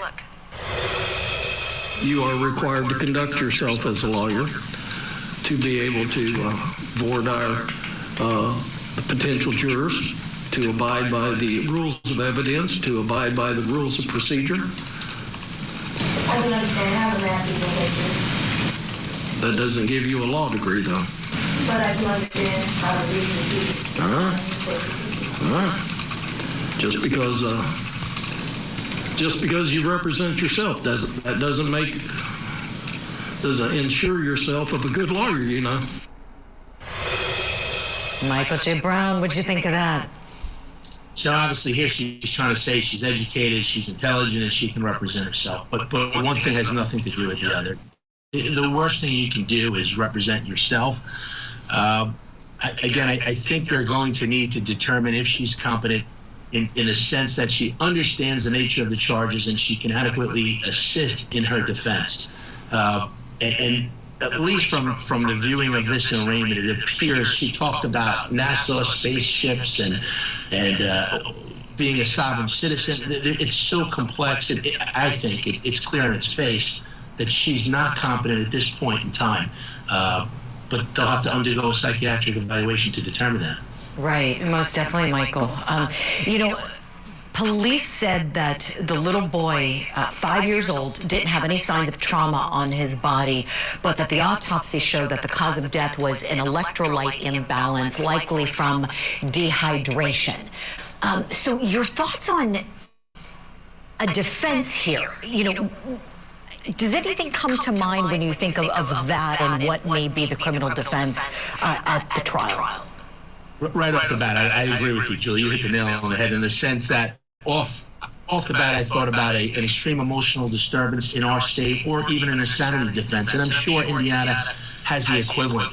So there's a lot of things here that tend to lead to that. You hit one of the nails on the head in the sense of dehydration. So there's no beating or stabbing or strangling. She simply neglected the child and wouldn't hydrate him. There's also things that I read that she wanted an exorcism performed. She posted some ritual things on social media. And then you have a child who's actually stuffed in a suitcase. Horrific. But I think it all tends to support some type of defense of a mental disease or defect or even an insanity defense. Right. So well said, Michael J. Brown. I think you were spot on all of this as per usual. We'll continue following Dejon Anderson's case as she did get through that arraignment, and I'm sure she's headed to the doctor, as you said, to get that psychological evaluation, and we'll see what comes next for her.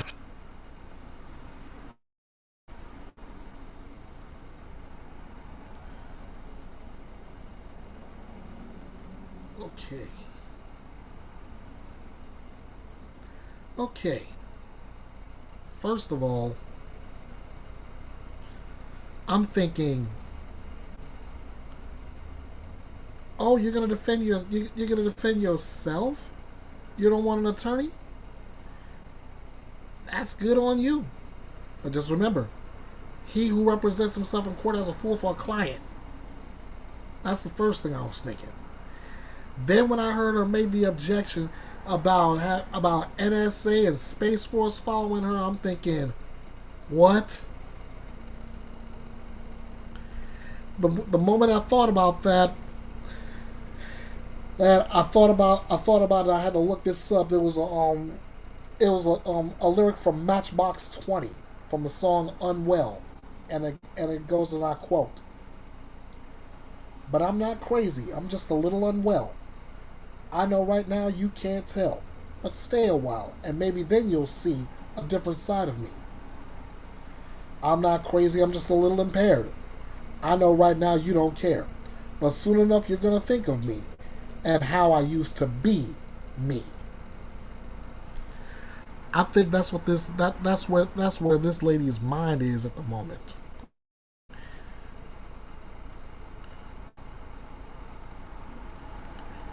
I'll do my best to keep up with that one as well. So stay tuned for updates. Next, the Karen Reed case.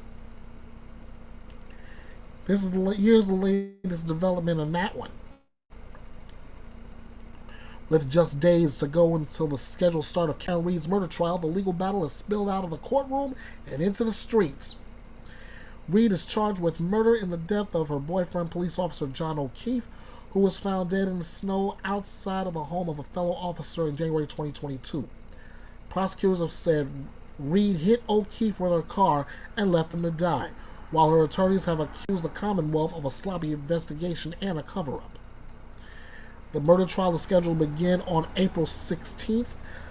Last week, prosecutors filed a motion asking for Judge Beverly Cannon to create a buffer zone outside of the courthouse where demonstrators would be banned from gathering. Protesters have been a constant presence at hearings in Reed's case, with people gathering outside the courthouse with bullhorns and signs that say, "Free Karen Reed." It's those protesters that prosecutors have asked to ban from the area, saying their presence would create a substantial risk to both the defendant and the Commonwealth's rights to a fair trial. The motion proposes a 500-foot area extending around the courthouse, sidewalks, parking lot, and the Registry of Deeds. Prosecutors have also asked the judge to ban anyone inside the courtroom from wearing any attire that says "Free Karen Reed," but also to seek to prohibit law enforcement officers, whether they be testifying or attending the trial, from wearing their uniforms. A group of 4 citizens gathered to file a motion opposing the prosecution's request. Court TV's Vinnie Politan obtained the filing, which refers to the group as Brave Patriots, who plan to demonstrate their support for Reed. The 21-page motion accuses the Commonwealth of infringing on the group's constitutional right to protest, saying that the state's motion seeks to bind and gag Lady Liberty and must not be permitted to do so without opposition. Defendant Reed should not be asked to defend herself and the rights of 7 million Massachusetts citizens at the same time. Quote, "The Commonwealth is not satisfied that it has the unlimited power and resources that come from one-party rule, unlimited ability to tax, and a monopoly on violence. Power that has become so intoxicating that the Commonwealth has, in the course of prosecuting this case, gone on an unchecked bender, pursuing the additional prosecution of journalists and demonstrators alike. But like any addiction, eventually even those who love the addict must stop enabling them." I'm stopping right there, just to start off by saying, 1, I have no skin in this game. 2, I'm covering what is being covered. So anything that goes down in this case, all I'm doing is reporting it to you. Having said that, if it's a safety issue, I can actually see where the prosecution is going on this. That's as much commentary as I'm saying on that. We'll see how the judge will respond to that as this case gets closer to April 16.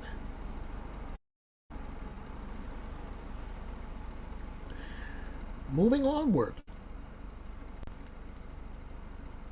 The Crumblies is not going away until both mom and go behind bars. The Crumblies are not going away. The prosecutors are recommending at least 10 years in prison for the Crumblies, whereas Jennifer Crumbley is seeking to avoid prison, be fitted with an electronic tether, and live with her attorney Shannon Smith. Oh, and make it worse, James Crumbley is looking to be released too. You gotta be ribbing me, guys. You gotta be ribbing me. We are all here because of me. today of what I did. My actions were because of what I chose to do. I could not stop myself, but I am the one who led to why we are here today. I do not diminish any ability to anyone who could have stopped me, of anyone of a school or parents. They did not know, and I did not tell them what I plan to do, so they are not at fault of what I've done. Oh, yes, they are at fault. Your parents, they were found guilty. The sentencing is coming up. Take a look, folks. Sentencing next Tuesday. Next Tuesday is the sentencing. Now, the parents will be sentenced for what they did, for the involuntary manslaughter of the 4 victims. Here's what the state is recommending for the sentence. At least 10 years in prison. Maximum sentence is 15 years in prison with credit for 2.5. But the real blockbuster is what we're hearing, these new details. In their filing, prosecutors disclosed that Jennifer Crumbley is hoping to avoid prison and instead be fitted with an electronic tether and live with her attorney, Shannon Smith. Did you? And they're recommending 10 years. So 10 years living with her lawyer. What?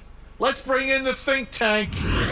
Kirk Nermy, any clients or former clients come to mind that you might have invited to maybe live with you to serve out their sentence? Not at all, Vinny. I could not believe this. I thought you were pranking me. I thought this was is not April 1st. This is not April 1st. I know.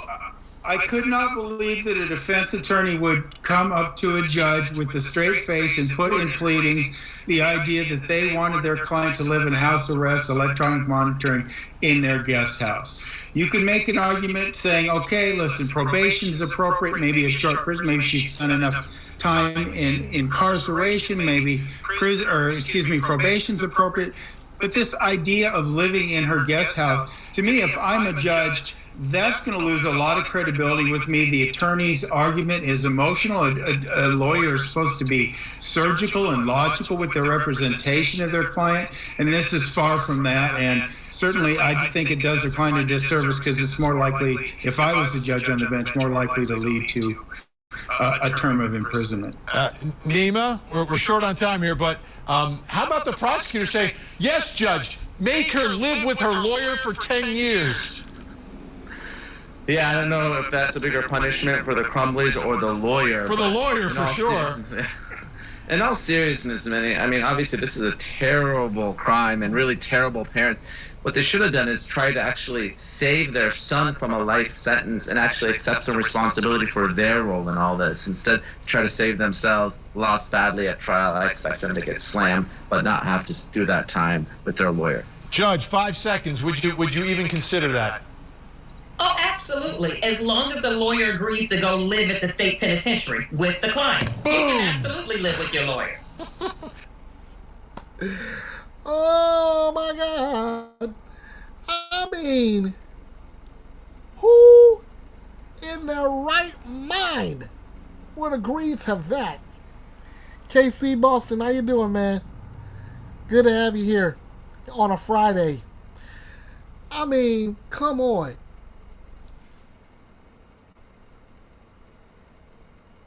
You would have to be literally out your mind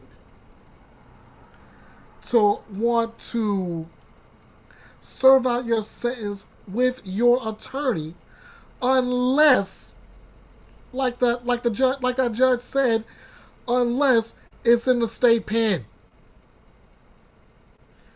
James and Jennifer Crumbley, you do have to answer for your part in this. Your son Ethan is already taking responsibility right now.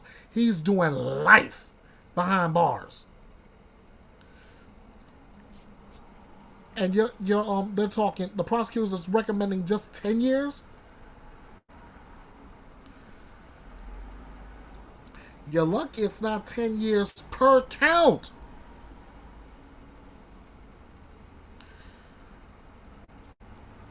and then you want to talk. You're trying to get out of it by with your attorneys talking about you want to live with your attorney for the 10 years, beats Ether to an electronic monitor. Get out of here.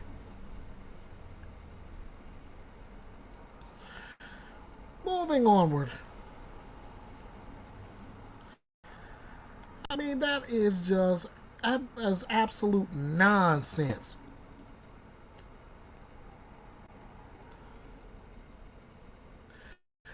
Moving right along, ladies and gentlemen. One of my favorite actresses. One of my favorite actresses / model Angie Harmon says an Instacart driver shot and killed her dog. Now, I mentioned that she's one of my favorite actresses because of the show Rizzoli and Isles. I'll tell you. We'll talk about her performance on the show at a different date. But right now, we're talking about her claim that an Instacart driver is shooting and killing her dog. Let's go to Julie Grant. One of television's favorite lawyers is now sitting in the center of her own criminal investigation. The police didn't find any files pertaining to you. Oh, man. What am I going to do? You're going to get yourself another lawyer, another stay. Another year or two will go by, which was the whole point of having Felder killed. Many of you know and love Angie Harmon for bringing criminals to justice in her role as ADA Abby Carmichael on Law & Order. Well, on Monday, Harmon revealed that an Instacart delivery man shot and killed her family's dog over the weekend. This happened outside of her home in Charlotte, North Carolina. And in a lengthy message she posted to her Instagram, Harmon claims that the man used a different name and wasn't arrested after he claimed self-defense with the dog. Now, Harmon went on to say in that Instagram message, quote, "The delivery man shot our dog with my daughters and myself at home and just kept saying, yeah, I shot your dog. Yeah, I did. We are completely traumatized and beyond devastated at the loss of our beloved boy and family member." Now, Instacart has suspended the shopper due to zero tolerance for violence. Is his claim of self-defense a convenient defense? Let's talk about it with our power panel. Michael J. Brown, I'd love to start with you this time. Your thoughts, please. Well, Julie, these cases, we don't have any evidence because apparently the ring bell wasn't recording. So we don't know if he was actually threatened. He could have been. He could have been in a situation where he believed this dog, although it looks so innocent and so gentle. But in that situation, he could have been fearing for his safety in his life, and it could have been an extremely aggressive dog. And keep in mind, there was a second dog that could also have been acting very aggressive. It was one shot, so that does support his position. Without more, it's really difficult to judge this case, and it's important not to rush to judgment on a case like this. Sure. Michael, thank you for that. Dante Mills, to you next, please. What do you think about this defense? Is it a convenient one with no Ring doorbell video, as Michael pointed out? It may be convenient, but it also makes sense that, you know, the claim is I was attacked by dogs.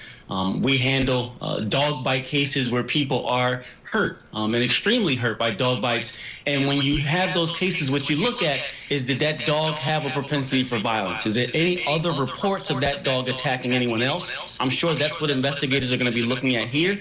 They're going to be asking, you know, people in the neighborhood who interacted with that dog, family members, if that dog has ever attacked anyone before. And if it has, that shows. One time is enough to show propensity of violence. And then it can be assumed that it attacked this Instacart delivery driver. And if that driver was under attack, he had the right to defend himself. He did fire one shot. You know, it wasn't like he went off and fired multiple rounds on both dogs. And you would assume he just wasn't driving around looking for a dog to shoot. So it had to be kind of instigated or something had to happen in order for his response. Dante, thank you for that. Last but not least, Dr. Jason Piccolo, you're our investigator on the panel. Tell me what goes into an investigation like this. Here you have a famous celebrity who lost a dog, a lot of animal lovers out there, and we know law enforcement is going to treat everybody the same way. I'm not saying she should be treated any differently.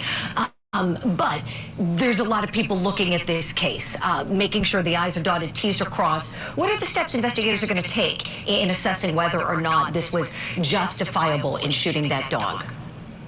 Now, I would take statements from anybody and anybody who could be a witness, but I'd also backtrack and take a look at the suspect's background. Has he ever had a propensity for violence with the use of a firearm? Has he used a firearm before in brandishing or any other aspects of that firearm? And then I would take his statement and then I would push it from there to see if that brings me to any other types of instances where he had contact like this before. Right, Dr. Jason. I want to know if this guy had any injuries. Did he have bite marks? Was his clothing torn? Anything like that to indicate there was actually an attack, you know, versus just a dog maybe running towards him that might want to just play.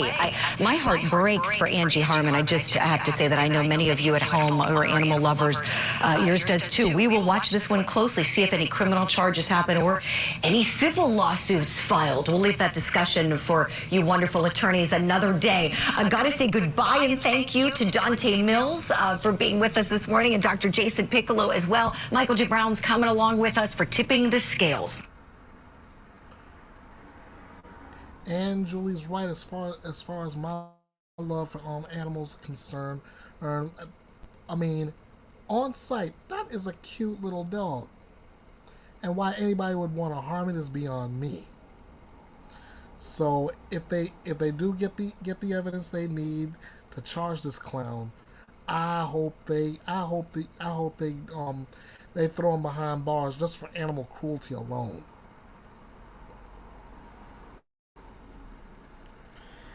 We're going to a sentencing phase.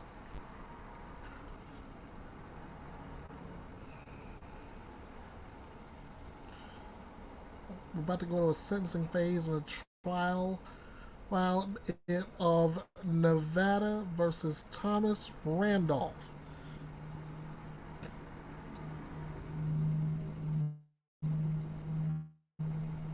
A Nevada man twice convicted in the 2008 shooting deaths of his wife and the hitman he conspired with to kill.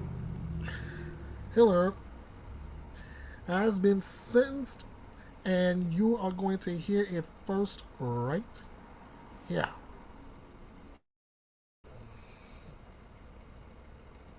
On the record of page 9, C-250966, State of Nevada versus Thomas Randolph. May the record reflect that Mr. Randolph is present in custody. Mr. Tomczyk and Mr. Oram are here on his behalf. Mr. Hamner is here on behalf of the state. Since the day's time set for sentencing, are both parties prepared to go forward? Yes, Your Honor. Yes, Your Honor. Okay.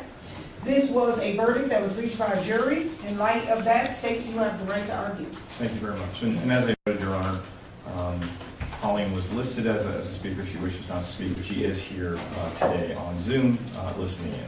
Okay. I will keep my remarks fairly brief.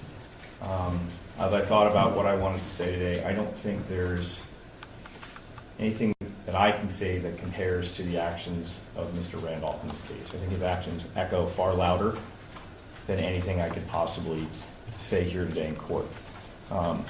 We have now seen that 24 jurors over the course of 2 trials have found him responsible for murdering these 2 people. We have had a chance to see the devastation that Mr. Randolph's actions have inflicted on Sharon's family. I believe we've caught a glimpse of how this has affected his other victim and the Miller family, and how it's affected them. And the reality is, his actions back in 2008 have rippled for year after year after year, and it will continue to do so. When you look at the evidence in this case, it is very clear that Thomas Randolph has premeditated these murders more than most defendants we see in our courtrooms here on these murder cases. He has plotted and thought this out carefully and executed it to the best of his abilities.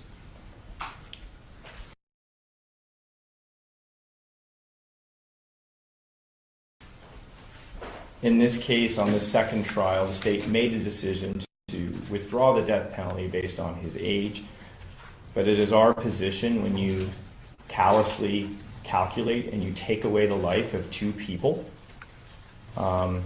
you are not entitled to be allowed out of prison, and you should not be entitled to be eligible for parole. With that in mind, we are asking for life without the possibility of parole to be imposed on both murder counts. We are asking that they both be run consecutive.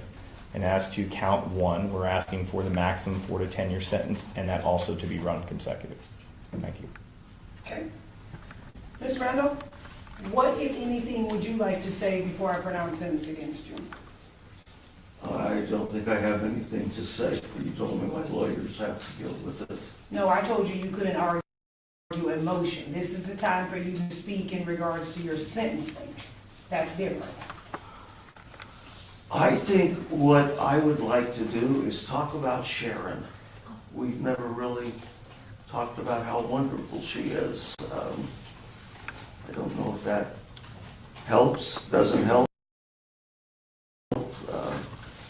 It's been 16 years and I've never heard anybody say that she's good, she's bad, she's indifferent. And this is kind of, I'd like,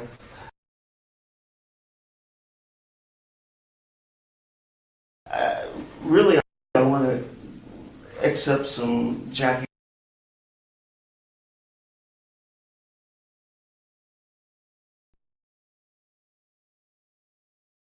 Bluth and David Stanton last time said you're convicted, you're going to die in prison. Give the family some relief. Just confess, take responsibility, be a man.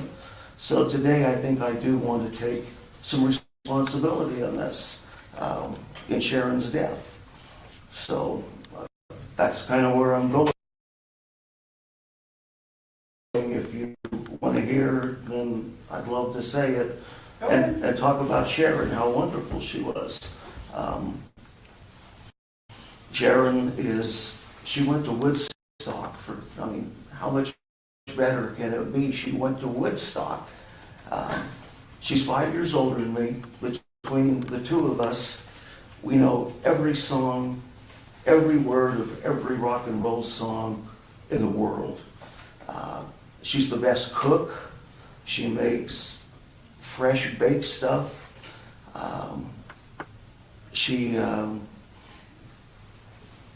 Her smile, I don't care if she's had a hangover, if she's mad at me, if she's mad at Colleen, which is most of the time. If she's sick, she'll have that smile in the morning. And once you said, and the media has asked me about this, Max and Law and Crime has asked me, what do you miss, what is about Sharon? And it's that smile. When you see that smile in the morning, your day's going to be better. It's just all there is to it. But we were very compatible. I knew her probably better than I knew anybody because we talked constantly on the phone. We met on the internet, and me being in Utah, her being in Vegas. So she doesn't eat mayonnaise. I don't eat mayonnaise. That's rare. So I can eat her leftovers or she can eat mine. So it worked out really well. She's a great housekeeper, a great cook. I would rather have her food, her prime rib, than any prime rib anywhere I've eaten. She makes stuff from scratch. She's a great wife. She's a great mother, a great grandmother. That's the sad thing. I know that Nicholas, especially the autistic boy, has to miss her a lot. But and as far as taking responsibility, the truth of the matter is, don't know if she would still be alive. It's been 16 years. But had I don't know, be more of a man, or when Colleen Byer, Sharon and Colleen did not get along. I don't care what Colleen says. As a matter of fact, Jackie Bluth, last time we had sentencing, said they don't get along. They're estranged. They do not. It's bad. But she still loves her mother. Still there's some love somewhere. That's how bad it was when Jackie Bluth gets up there and says they do not get along. So the problem in her marriage was Colleen they talk about you left Sharon for Lizzie. I never left Sharon for Lizzie. Lizzie's just something to talk to. But I left Colleen. The times I left, it wasn't about leaving Sharon. We had no issues. It was about leaving Colleen. Colleen and Sharon had some real problems. And Sharon probably would still be alive if I would have just been a man back then. And when Colleen, the first time, solicited me to kill her husband, and of course I said, no, I'm not going to do that. And then when she asked if I know somebody that could do it, and then when Sharon starts talking about it, and that was a real problem. So, Your Honor, I hate to interrupt this really sound allocution, but is this really an allocution at this point? Mr. Hunter, I'm just giving Mr. Randolph the opportunity to say whatever he feels is necessary in mitigation of his sentence. So she's a wonderful wife, and our relationship, no matter what all these other people say, was very, very good. I was as happy as I've ever been. I was blessed, and again, I've told this to the media, that I was so devastated from losing Frances from the blotched heart surgery. My life was over. I was suicidal. And all of a sudden, God gives me Sharon. And we was just so compatible that it was wonderful. And like I said, the only problem in the marriage was Colleen. And Sharon has this thing, she has this look. And it's just wonderful. She has the look that when you see it, it's one of these things like, well, I really screwed up. And you can tell by her look, it's going to be, we're going to have great sex tonight to make up for this. We're going to do something nice. I'm going to cook prime rib. What are we doing tonight? We're having prime rib. So I knew she probably made me gamble too much, is usually what it was. But she had a look one time, and this is when I messed up. She would still be alive. And she told me, she actually told Colleen, she said, if Tommy's not gonna, if he won't help you find a hitman, ask Uncle Mike, Uncle Mikey, that's how they referred to him. He's part of the family. Ask Uncle Mikey if he'll kill Colleen's husband, Mike. And she did in front of me. And money was exchanged, and that's when I should have just been a man and either left the marriage or I should have just called the police. I've since talked to people about it, but that's the bottom line. Sharon would still be alive. I'd still be able to see that smile. We wouldn't be here right now if I would have been a man and done what I should have done. And at the least, just left the marriage and let them do what they do. But Sharon was wonderful. She was just, maybe she gambled a little too much, but she put up with my crap. And the only issues that we ever really had is Sharon had she had a dark side because of her husband dying with the cancer, and that was recent. And because of Colleen and her husband, and just didn't get along. So I would be upset, and she could see that I was upset. The lawyers called, and we're doing this, the lawsuit over Frances, the medical malpractice, the wrongful death. And I would be upset, and she could tell I was upset. So I need to talk to somebody. And every time before we could even get going, Sharon is boo-hooing, just crying her eyes out. I know how you feel because Colleen did this, Colleen did that, Colleen did this, Colleen did that.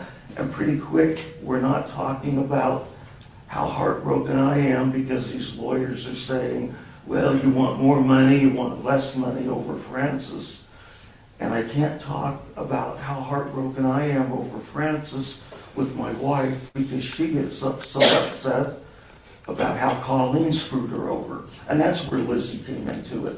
She saved my life once before when Frances died, so she's just somebody to talk to. A very expensive psychologist psychologist, I guess, somebody to talk to. No sex involved with Lizzie, just strictly somebody to talk to. So, and that's why we went there, is because every time I try to talk to Sharon, or she asks me, you know, talk to me, how you feeling? And I know you're upset, you're heartbroken. We don't even get into the conversation before she's crying, and it always come back to calling. So, you know, what else can I say? She was just absolutely wonderful, all the way around. One of the best people I've ever met in my life. She went to Woodstock. I mean, for a rock and roll guy like me, that's so wonderful. She would tell me about Woodstock. So, you know, Hillary Clinton went to Woodstock. So I don't think they've seen each other. But that's all. We've just not talked about Sharon ever, how much I miss her, how much I loved her. I didn't kill Sharon. Have nothing to do with this. And we'll have another trial when the Supreme Court deals with the stuff that you told me we can't talk about on the record. They're going to talk about it.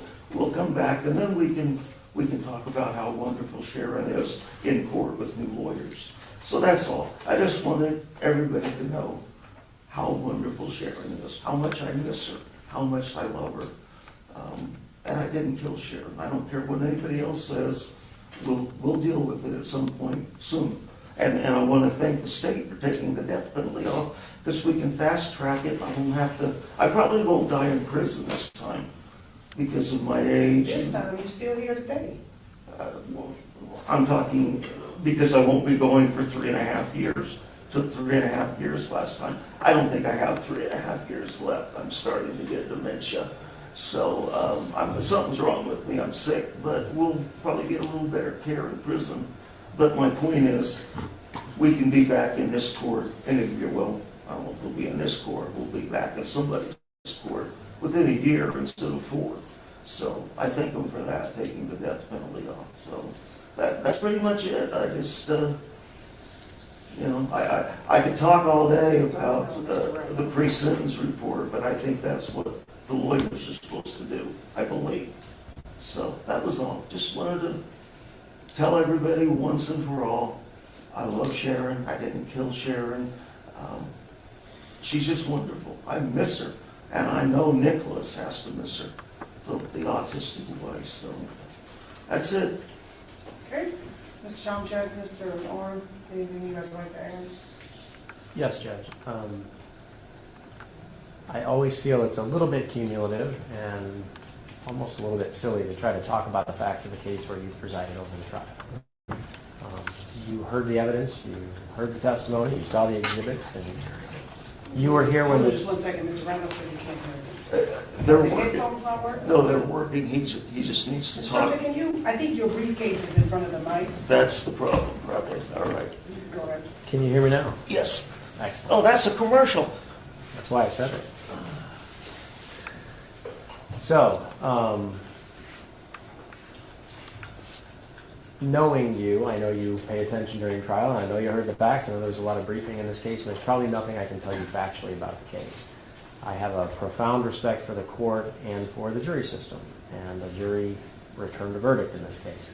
What I can tell the court is the recitation of his admiration for Sharon that Mr. Randolph just shared with the court has been consistent with what he shared with me the entire time I've had the opportunity to represent him. The way he spoke of her now is the way he's always spoken of her. And it is important to note that he has always maintained his innocence. I understand the jury's verdict. I understand you have to impose sentence today based upon that verdict. But he has steadfastly maintained that he had nothing to do with the murder of Sharon Randolph. That being said, I think whatever sentence you impose, given the statutory scheme for a first-degree murder conviction in this jurisdiction, I don't think it makes a bit of difference in terms of the overall exposure that he has, because I think whatever sentence you impose, I think he's right. He's also been steadfast in the fact that he believes he's ill and that doesn't have long for this earth. So I think if you give him the minimum sentence and you run those sentences concurrently, so what we're asking the court to do, I think it's the same for him whether or not you sentence him to life without the possibility of parole or run those sentences consecutively. He does have medical issues. He will receive treatment in custody once he's sent to the Nevada Department of Corrections. But he does want to appeal the decision. He wants the court to know that he does not agree with the verdict, and that's been consistent with everything he's ever discussed through Mr. Orm and I's representation of him. If you look at the PSI, you see that although these are the most serious types of convictions you can have in the instant case, PSI reflects that he's got no other convictions of any type. So when you consider the person that's being sentenced, that's something the court can take into consideration. The law does allow for you to sentence him to the possibility of parole at some point, and I think given his age, given the lack of criminal history as reflected in the PSI, I believe that's the appropriate sentence, and that's what we ask you to impose. One thing I would tell the court is the accurate number of credit for time served days is 5,567. 67? Yes. Okay. Through today, I believe the state agrees with that figure. I was just missing a day. I had 5,566. You were close. And I'll submit it on that argument, Judge. All right. What the pre-sentence report, I thought they would cover this. It's not very much money, but all this has been paid. They take it. I'm sorry? For what, the extradition? All that stuff. I was in prison for almost 4 years. They take out $15, $20. So that's already all been paid. And there's a couple of corrections. I have told Josh and Chris about them. Not that it really matters, but it's back to the same thing we sort of talked about.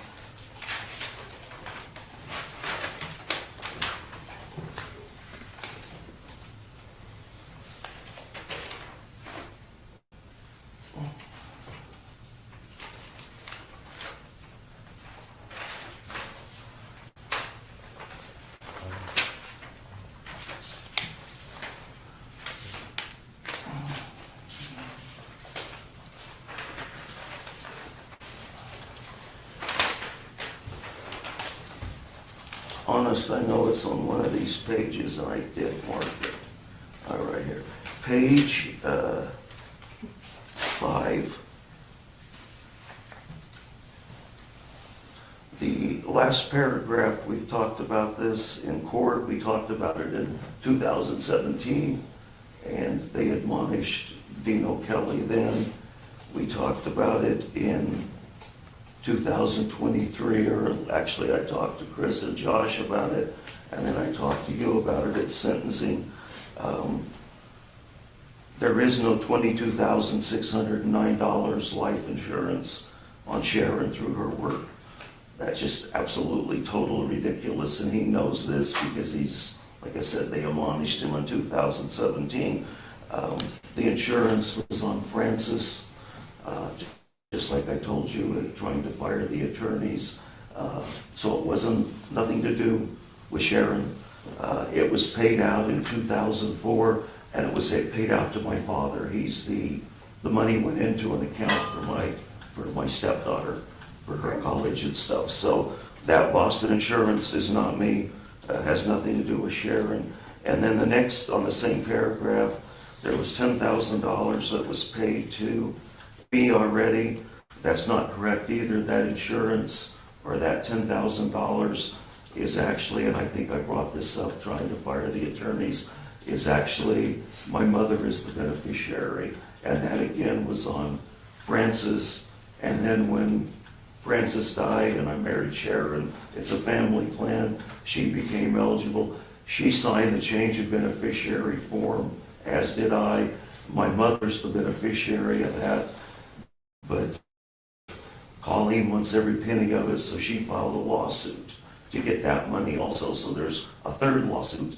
So she's suing everybody to get the $10,000. It's sitting in the court's coffer, their account, and Judge Kirsch, is that how you say it? Kishner? What is it? Kishner? Yeah. It's a lady, right? Yeah, okay. It's in her court. The money was put in there through the insurance, just couldn't decide because it's to my mother, but then Colleen filed a lawsuit, so that hasn't been paid to me. So Well, I'm pretty sure Mr. Orm and Mr. Tomczyk didn't raise those because those are not Stockmeyer issues, which are issues for them to raise with the court prior to sentencing from your side. All right, Mr. Randolph. The jury, in accordance with the jury's verdict, you are hereby adjudicated guilty of count 1, conspiracy to commit murder, count 2, first-degree murder with use of a deadly weapon, and count 3, first-degree murder with use of a deadly weapon. It was a very interesting rendition of your facts that you gave here today, but I didn't find that a lot of that time was spent, as you said, taking responsibility. It was spent blaming Colleen and blaming other people. And at the end of the day, 24 jurors have decided this case, and I'm here to impose sentence based on what the jury in 2023 decided. In accordance with the laws of the state of Nevada, you've been adjudicated guilty of those 3 counts. In addition to the $25 administrative assessment fee, the $150 DNA testing fee, the $3 DNA assessment fee, you're going to be ordered to pay $413.48 in extradition fees if that has not previously all been paid. On count 1, you're going to be sentenced to 48 to 120 months in the Nevada Department of Corrections. On count 2, you're going to be sentenced to 20 years to life in the Nevada Department of Corrections, and there's going to be a consecutive 96 to 240 months for the deadly weapon enhancement. Count 2 is ordered to run consecutive to count 1. On count 3, you're going to be sentenced to 20 years to life in the Nevada Department of Corrections. There's going to be a consecutive 96 to 240 months for the deadly weapon enhancement. Count 3 is ordered to run consecutive to count 2. You have 5,567 days credit for time served. That is an aggregate sentence of 720 months to life. Thank you. Your Honor, Mr. Randolph wants to appeal, obviously, and he wants to counsel. So we were hoping that maybe just because we now realize that when that judgment of conviction comes, the time starts ticking. If we could maybe have 2 weeks, and then we'll contact the Office of Appointed Counsel to see if we can get. So we'll have a status check on the appointment counsel. Do you want to contact them, or do you want the court to contact them? It's fine. I can reach out if you want. Status check in 2 weeks. That date is April 18th at 9 a.m. Okay, I will contact Ms. Bush and let her know, and she'll have somebody here to confirm. Yeah, sure. Okay. What was the date again? April 18th at 9 a.m. Thank you very much. Judge Jones, I'm not feeling well today, so we come back in 2 weeks. For you to get counsel for the appeal. Okay, and we'll get new lawyers then. All right, thank you. And I didn't catch all the sentence. This is the max you can give me? Yes. All right, thank you. Thank you very much.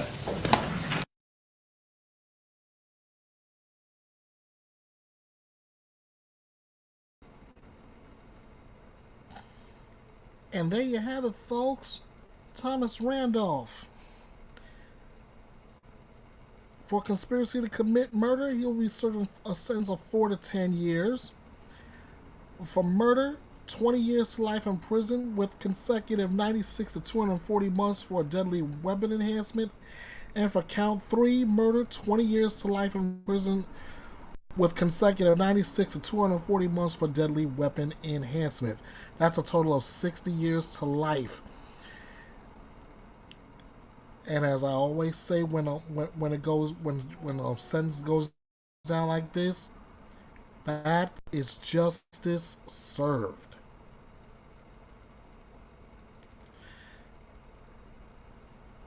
Next up, the sister of victim Stacy Peterson may have found her remains, which could keep Drew Peterson behind bars for a lot longer than he's already in there.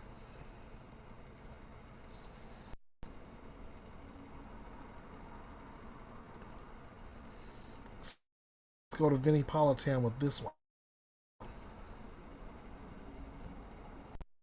I'm Vinnie Politan. Thank you for joining us tonight here on Closing Arguments, and we begin tonight with big news in the Peterson case.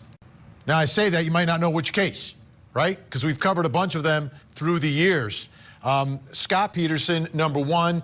Yeah, there's news there. The LA Innocence Project working on his case. He's got a date in court, but that's not the big news. Michael Peterson, the staircase, nothing new there. But Drew Peterson, I cannot believe what I am about to tell you tonight. Stacy Peterson, his wife, who disappeared. Drew Peterson, obviously a suspect in all of that. Well, guess what? Cassandra Kales, Stacy's sister, has announced that she may have found Stacy at the bottom of an Illinois canal using sonar technology.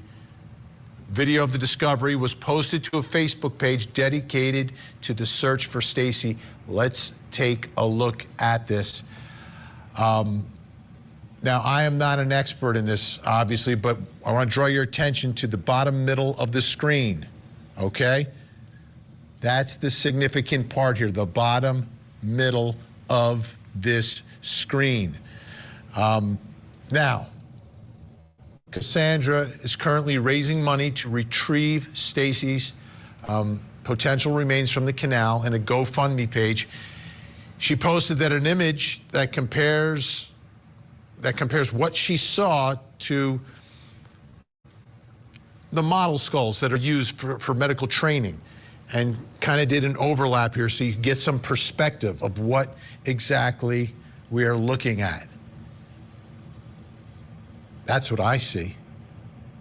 That's absolutely what I'm seeing tonight. Now, where is all this located? Let's take a look. It's about 27 miles away from where Stacy lived, about a 33-minute drive. So it's close, folks. It is close. Let's take a listen. For those of you who don't remember this man, this killer, Drew Peterson, here he is on Larry King discussing Stacy. Now, Stacy, what happened? Were you married? Were you separated? We were married. We were living together, and we talked that morning. And what happened? Was the marriage going through problems? The marriage had been going through problems since her sister died. Were you ever physical with her? Never. Never. So those stories are totally untrue. Correct. I'm a police officer. Right. And I don't work for the phone company or the power company. And as a police officer, we don't have the same ability to do things as the common person. If I get involved in a domestic situation where I'm physical with a wife, I'll lose my job. And I would never even care to even come close to risking that. And I kind of challenge anybody out there to find anybody that has ever even seen me mad. So you don't have a temper? No, Are you in love with Stacy? Very much so. Think she might be alive? I do. Like, even at the time, did anyone believe that? Did anyone believe that? Let's go through his history, okay? I have to remind you, because it's been a while. His first wife, Carol Brown, married 74 to 80. High school sweethearts, married after graduation. They had 2 children together. You're going to hear a pattern here. 2 children. Grew apart, divorced after she discovered he was having an affair. In 2007, she told Good Morning America, never in a million years would I expect Drew to be in this situation that he was in. Wife number 2, Vicki Connolly, married to Drew for 10 years, 82 to 92. They owned and operated a bar together. She stated it was not a happy union. Her daughter described the marriage as 10 years of physical and mental abuse. Claims he hit her, but never enough to leave evidence. Claims he bugged the house with recording devices. And Peterson repeatedly said he knew exactly how to kill her and make it look like an accident. That ended in divorce after Peterson was caught cheating with Kathleen Savio. We move on to wife number 3, Kathleen Savio. 2 children together, 11-year marriage. Police came to their house 18 times for domestic disturbances. 1 year after the divorce, final settlement about the money, Kathleen ended up dead in an empty bathtub. Originally ruled an accidental drowning until 2007 when it became a homicide. And then we remember the trial. Found guilty, sentenced to 38 years in prison.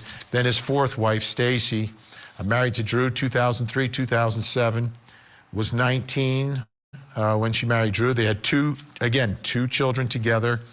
She also adopted Drew's 2 children from his previous marriage because Kathleen was not allowed. Told her pastor that Drew had murdered Kathleen and she supplied the alibi. She disappeared in 2007. Which prompted that reinvestigation into Kathleen's death, which led to that trial and conviction. But Stacy has not been found. And we do have a word from one of Drew Peterson's former attorneys, Steve Greenberg, who said, I wish Ms. Kales the best of luck in her search for her sister, and that one day she finds her so that she may have closure. That's from Steve Greenberg. And joining us now from Dripping Springs, Texas, Stacy Peterson's sister, Cassandra Kales. Cassandra, great to see you. You may or may not remember, I know you've spoken to so many people, but I spent some time with you just before that trial years ago. And it's nice to see you. Please tell me what you may have found here and how you found it, because I know that you have never given up the search. Never, ever given up the search for your sister and the search for justice. What did you find here? It's just been a long journey of. I found skeletal remains on the bottom of the canal, and it was with a remote operated vehicle, which is a basically underwater submarine kind of thing, but it's remote control. It had sonar and video. The images are stunning, to say the least, and especially when you do that comparison, then you can really see what you're seeing down there. Was there anything that drew you to this particular area?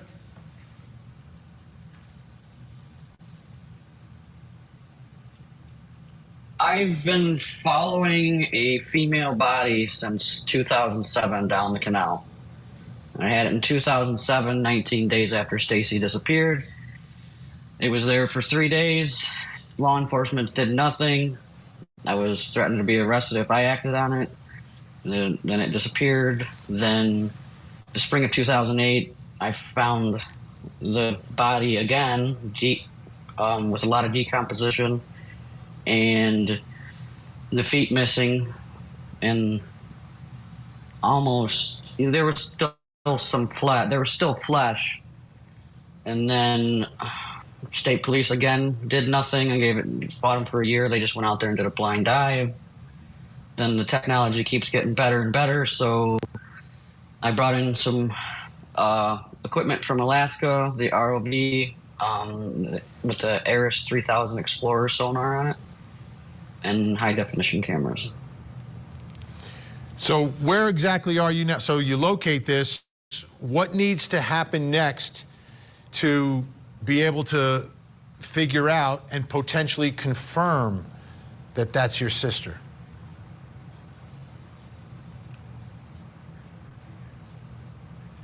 I had already reached out to state police and state's attorney. They didn't act on that exact time.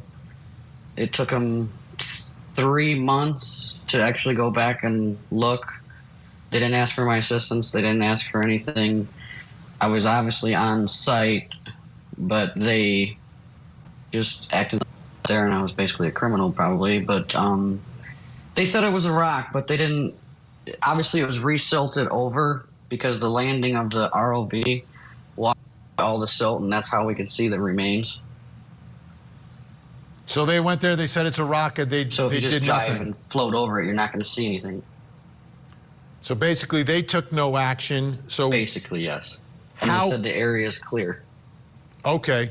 So are you waiting for them, or are you looking to do something before then to try to retrieve what you found and then do the testing that needs to be done?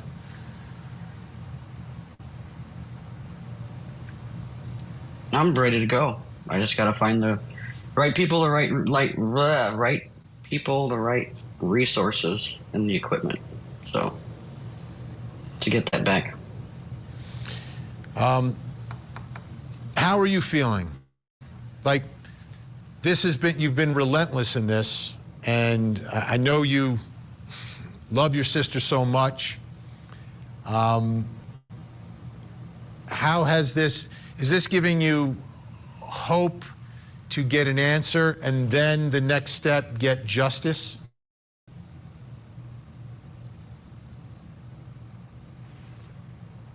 Well, if it's my sister's remains, it'd be awesome to give her the proper burial she deserves. And as for justice, Drew's gonna die in jail. It's like, why spend the money and all that on another trial, and then for me to have to go through that again and just be all stressed out with that stuff, it's pointless. I got you. I got you. You just want her to rest in peace.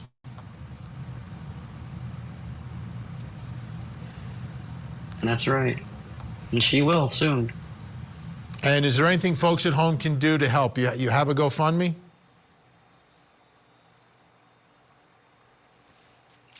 I do have a GoFundMe. There's a GoFundMe. You can reach me on Facebook, Stacy's Facebook, or find stacypeterson@gmail.com. And that's pretty much it. Cassandra, I'm going to look into it myself. There's a group, I don't know if you're familiar with them, but they do these types of recoveries. I've had them on the show before. I'm going to try to track them down and see if we can put you together with them, and they may be able to help you. They've done a lot of underwater recoveries, old cases. They're really good at what they do. They're very passionate about it. So I'm going to try to follow up from my end with them because they were we had them on the show. I know how to track them down. So maybe they can help you. If not, folks, if you can help, please help Cassandra, because all she's looking to do is to recover her sister so she can finally rest in peace. Cassandra, thank you so much. And if there's any developments in the interim and there's anything we can do, please reach out. Thank you so much. Thank you.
A Wisconsin man will face a charge of child neglect, in connection with missing 3-year-old Elijah Vu. The judge today found there is probable cause that Jesse Vang committed the offense of child neglect and bound the case over for trial. Vang is the boyfriend of Elijah's mother. The little boy went missing back in February. What I think kind of ties it all together here is testimony regarding the text messages from February 18th, and specifically the defendant messaging Ms. Bauer that I'm going to make sure he hates me and being here. The message that he did fear me, he didn't respect me. He didn't respect me. Now I'm making him respect me. That tells me that the reasonable inference there is that Mr. Vang is carrying out actions that are designed to instill fear in the child. He acknowledges as much. I don't think one can reasonably make the argument that Mr. Vang is not engaging in conduct which could result in emotional or mental harm to the child when he's specifically stating he's doing it in order to get the child to fear. Like I say, that's what ties it together. But the testimony in the record today, specifically referencing Exhibits 1 and 2, it's full of evidence that supports a finding of probable cause here. So the court will find that there's probable cause to believe a felony was committed. Mr. Vang committed it. I'll bind him over for further proceedings. Vang reported Elijah missing on February 20th that triggered a statewide Amber Alert. A criminal complaint says the boy was left in Vang's care to discipline him and, quote unquote, make him a man.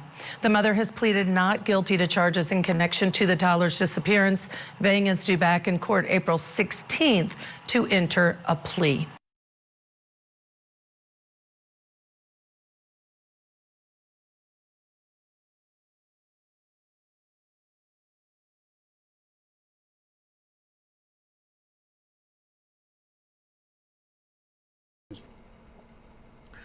Sorry about that, I was muted. Let me try that again. So Jesse Vang, you get to stand trial for trying to make a 3-year-old into a man. Let's see how much of a man you are when you have to stand up to Lady Justice.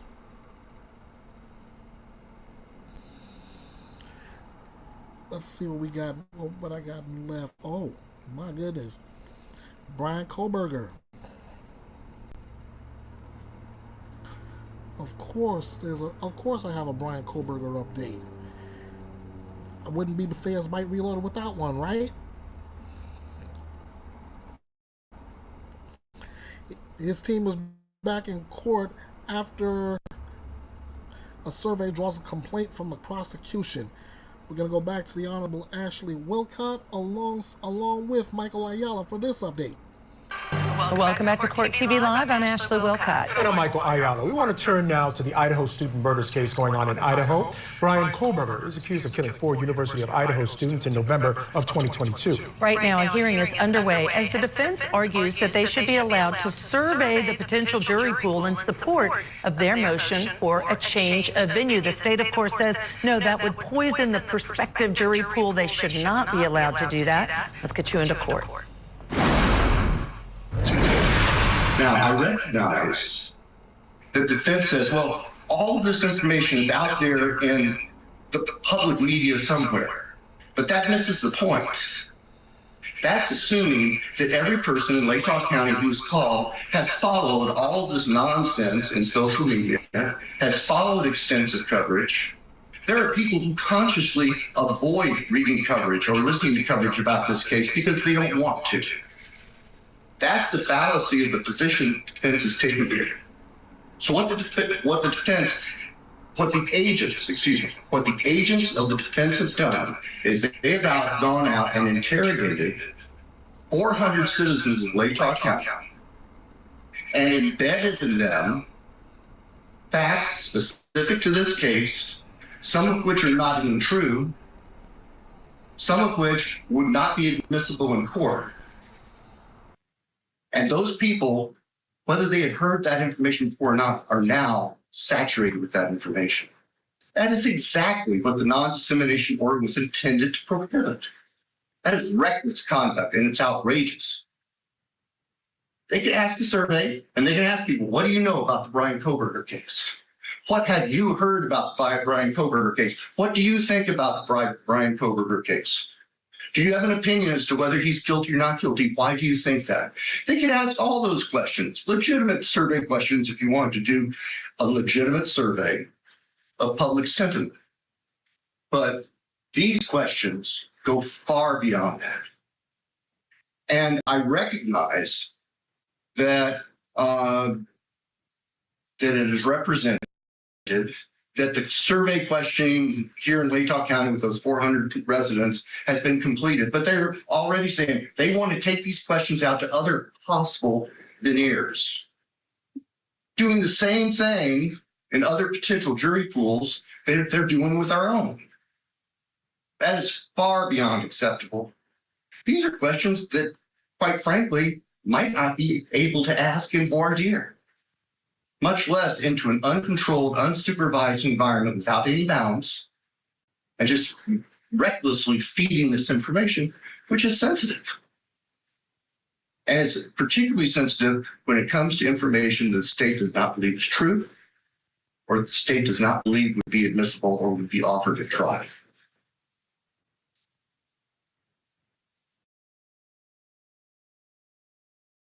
On the issue of whether information already publicly available isn't included in Your Honor's order, which it clearly is because it doesn't say otherwise, we know that there is no exception in the court's order saying if the information is already publicly known, it's okay to disseminate it again.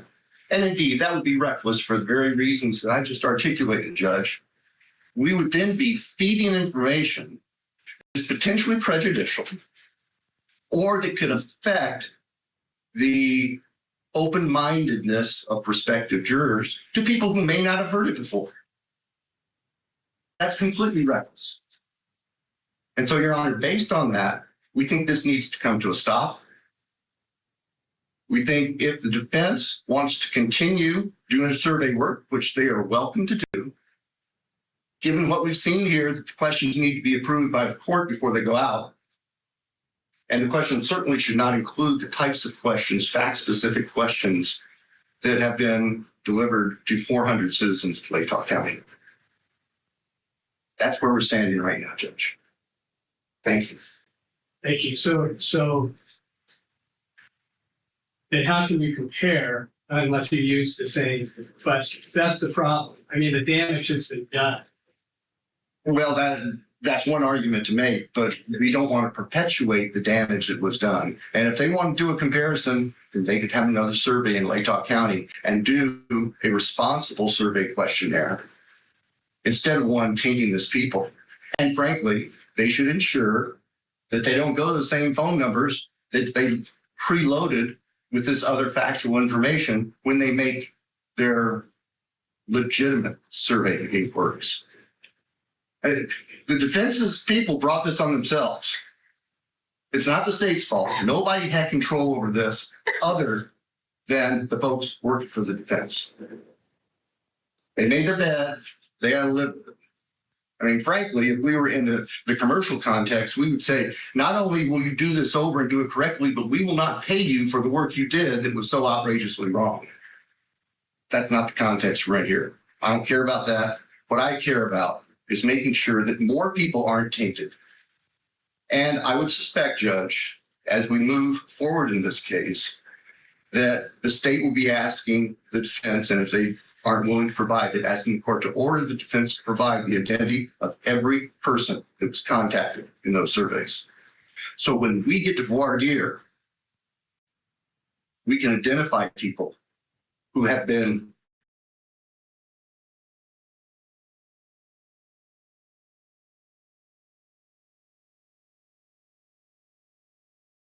and so we can incorporate that into the questions during voir dire to see just how much impact, if any, it had on each one of those particular jurors.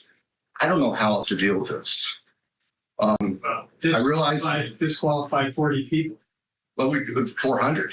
400. That's what I meant. Sorry. Yeah, 400. And we can do that. You know, Bethe'a County has almost 40,000 residents, although not all of those are going to be part of the jury panels, prospective jury panels, but 400 may be a reasonably small number. And yes, I think that certainly would be a viable solution, is just identify those people.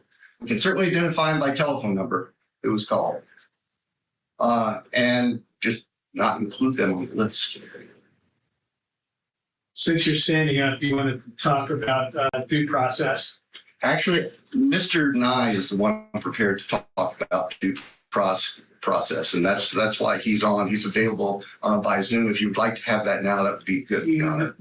I'll come back to that. Yes, sir. Thank you. I'm concerned about that.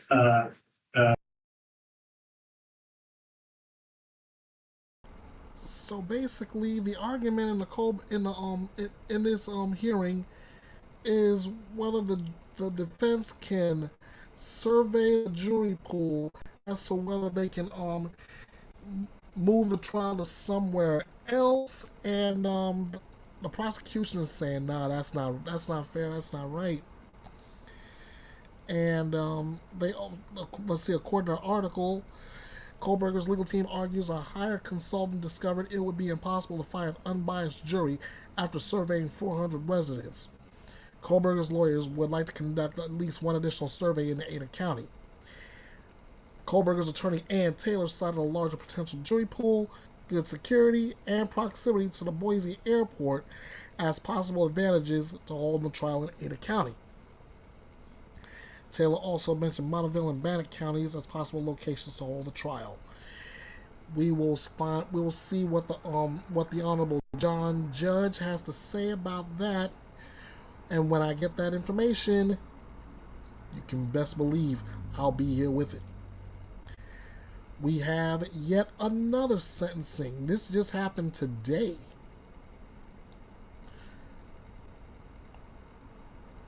I'm going to take you right into the courtroom where Jessie Krasuski is going to be sentenced for her conviction in the eye drops murder trial.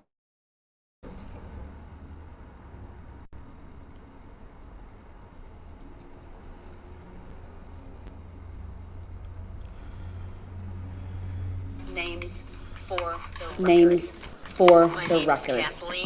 My name is Kathleen McCarthy, KathleenMccarthy, capital Carthy.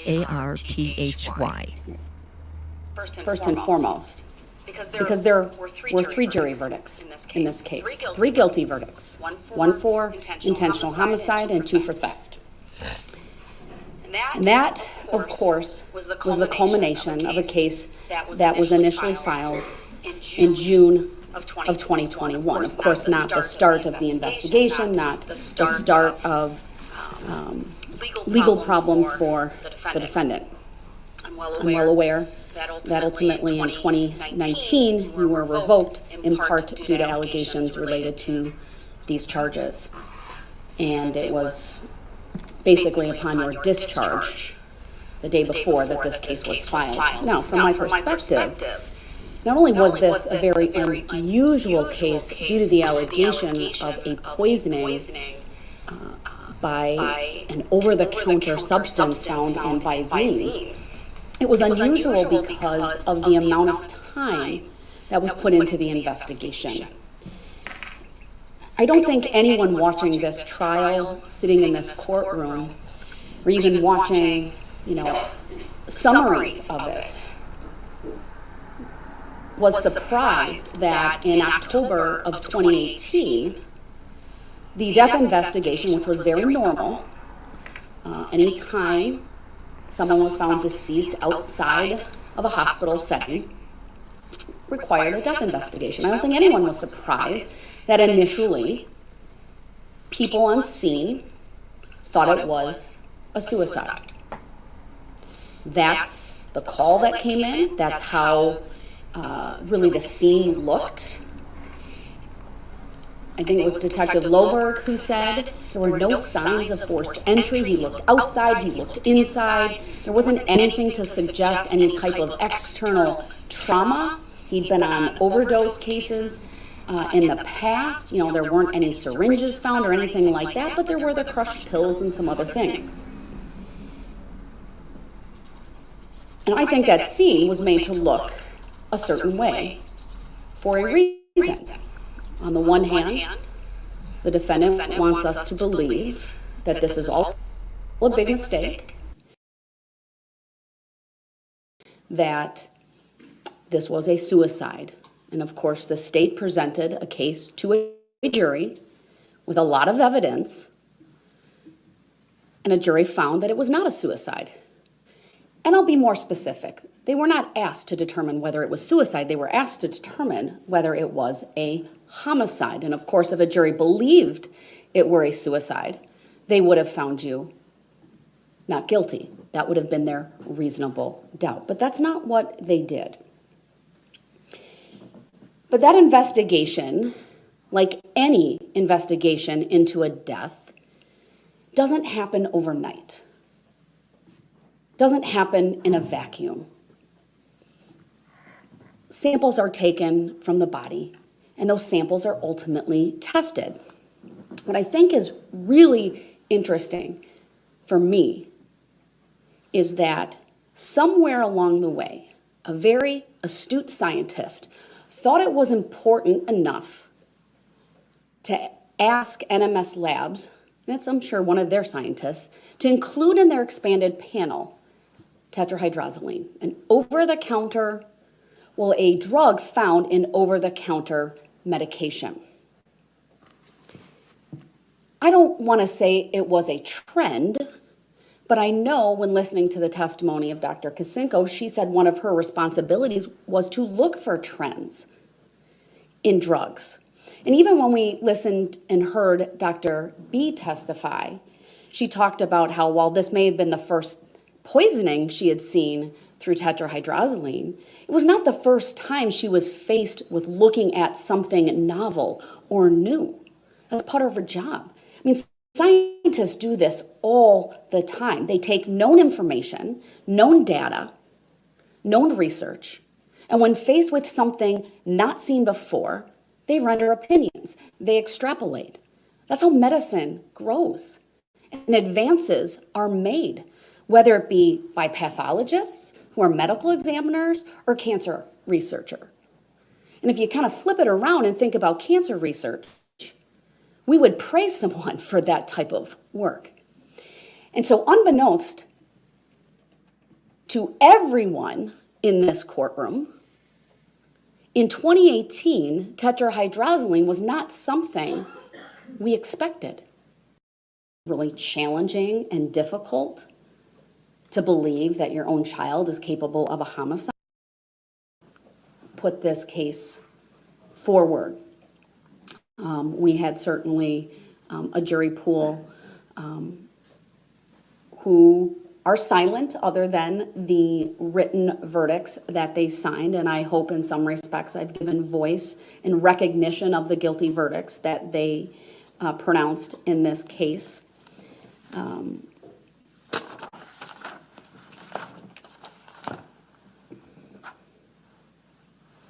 I found my note that I wanted to reference earlier, and I know I've pronounced sentence, but when I talked about THZ and what it does to a person and why I believe in the series of events that I've described and how it was utilized in this case and why I believe there's, evidence to support it being used for quite some time, is that it impairs memory, it impairs judgment, it impairs inhibitions. It's a substance not routinely screened for and certainly not in 2018. It's a widely available over-the-counter. It's not a recreational drug. It's used, as I indicated, either maliciously or as intended, or it's ingested accidentally. That as a CNS depressant, it can cause depression, drowsiness, hypothermia, which is low body temp, brachycardia, which is slow heart rate, hypotension, apnea, which is the temporary cessation in breathing, and coma.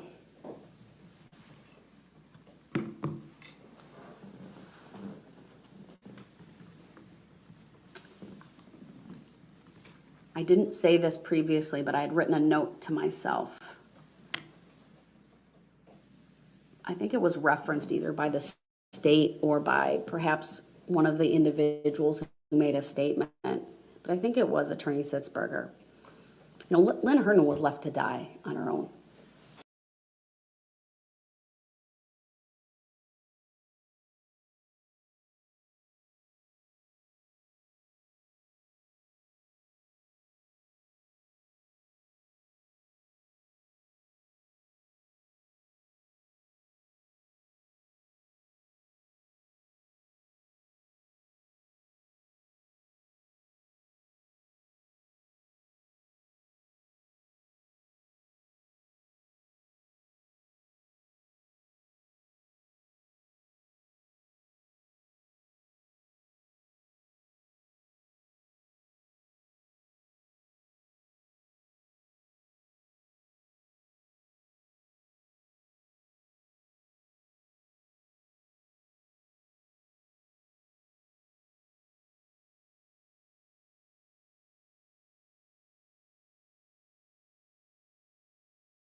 Just that part alone is how tragic that is. I hope and pray that they find whoever was responsible for this and they are brought to justice. And speaking of me praying for somebody being brought to justice in this, we have the 911 calls in the Maddie Soto case.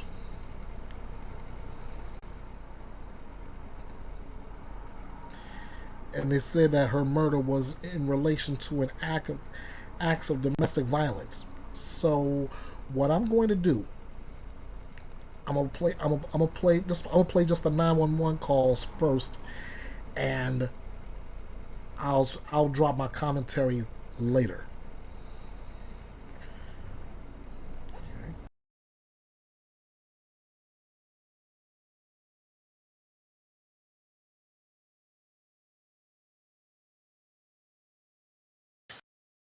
All right, let's listen now. Also, 911 calls. Let's take a listen to the first one, and then I want to get your analysis based on everything that we know, what we learned from this call. Let's listen.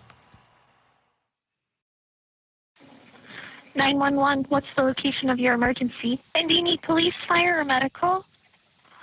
Police, possibly. I'm reporting a missing child. Okay, and the child that you're trying to report missing, are you calling on behalf of the parent? Yes, on behalf of the mother. She's missing. Okay, and then and ma'am, how old is the child? And could I go ahead and get her name? Yes, it's...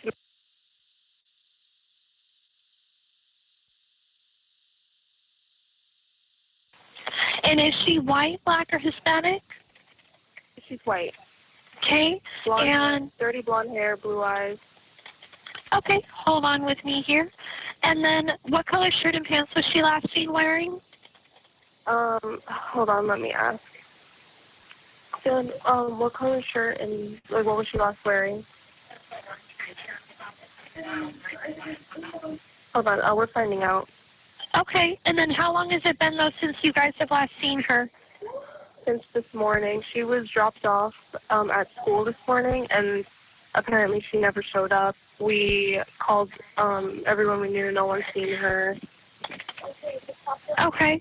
And then, ma'am, I just want to confirm, though, was she last seen from this address? Is this where you guys last saw her? No. She was last seen at the church next to Hunters Creek Middle School. I think it's called Peace Church. I'm not sure of the exact address. She was wearing a dark green hoodie, I believe. What is the name of the church? I think I'm pretty sure it's called Peace Church. It's the one right next to Hunters Creek Middle School. No. Got it. It's across the street from it? I believe so, yeah. There's two. I just forgot about the other one. It's not Focal Point Church. It's, well, is it Peace United Methodist Church? Yes. Okay. That one.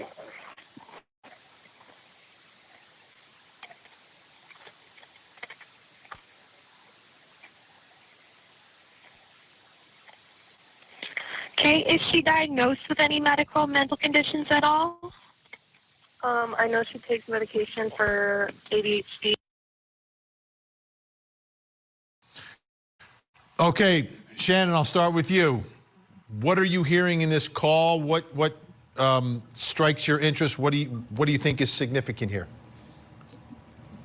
Well, the first thing that struck me was just how calm the caller was. You know, you hate to judge how people react in these situations, but there's a missing child. Because of Florida law, we don't know who made the 911 call, but I've been told it is a family member, possibly Jen Soto's sister. I was surprised just how calm the caller was about a missing child.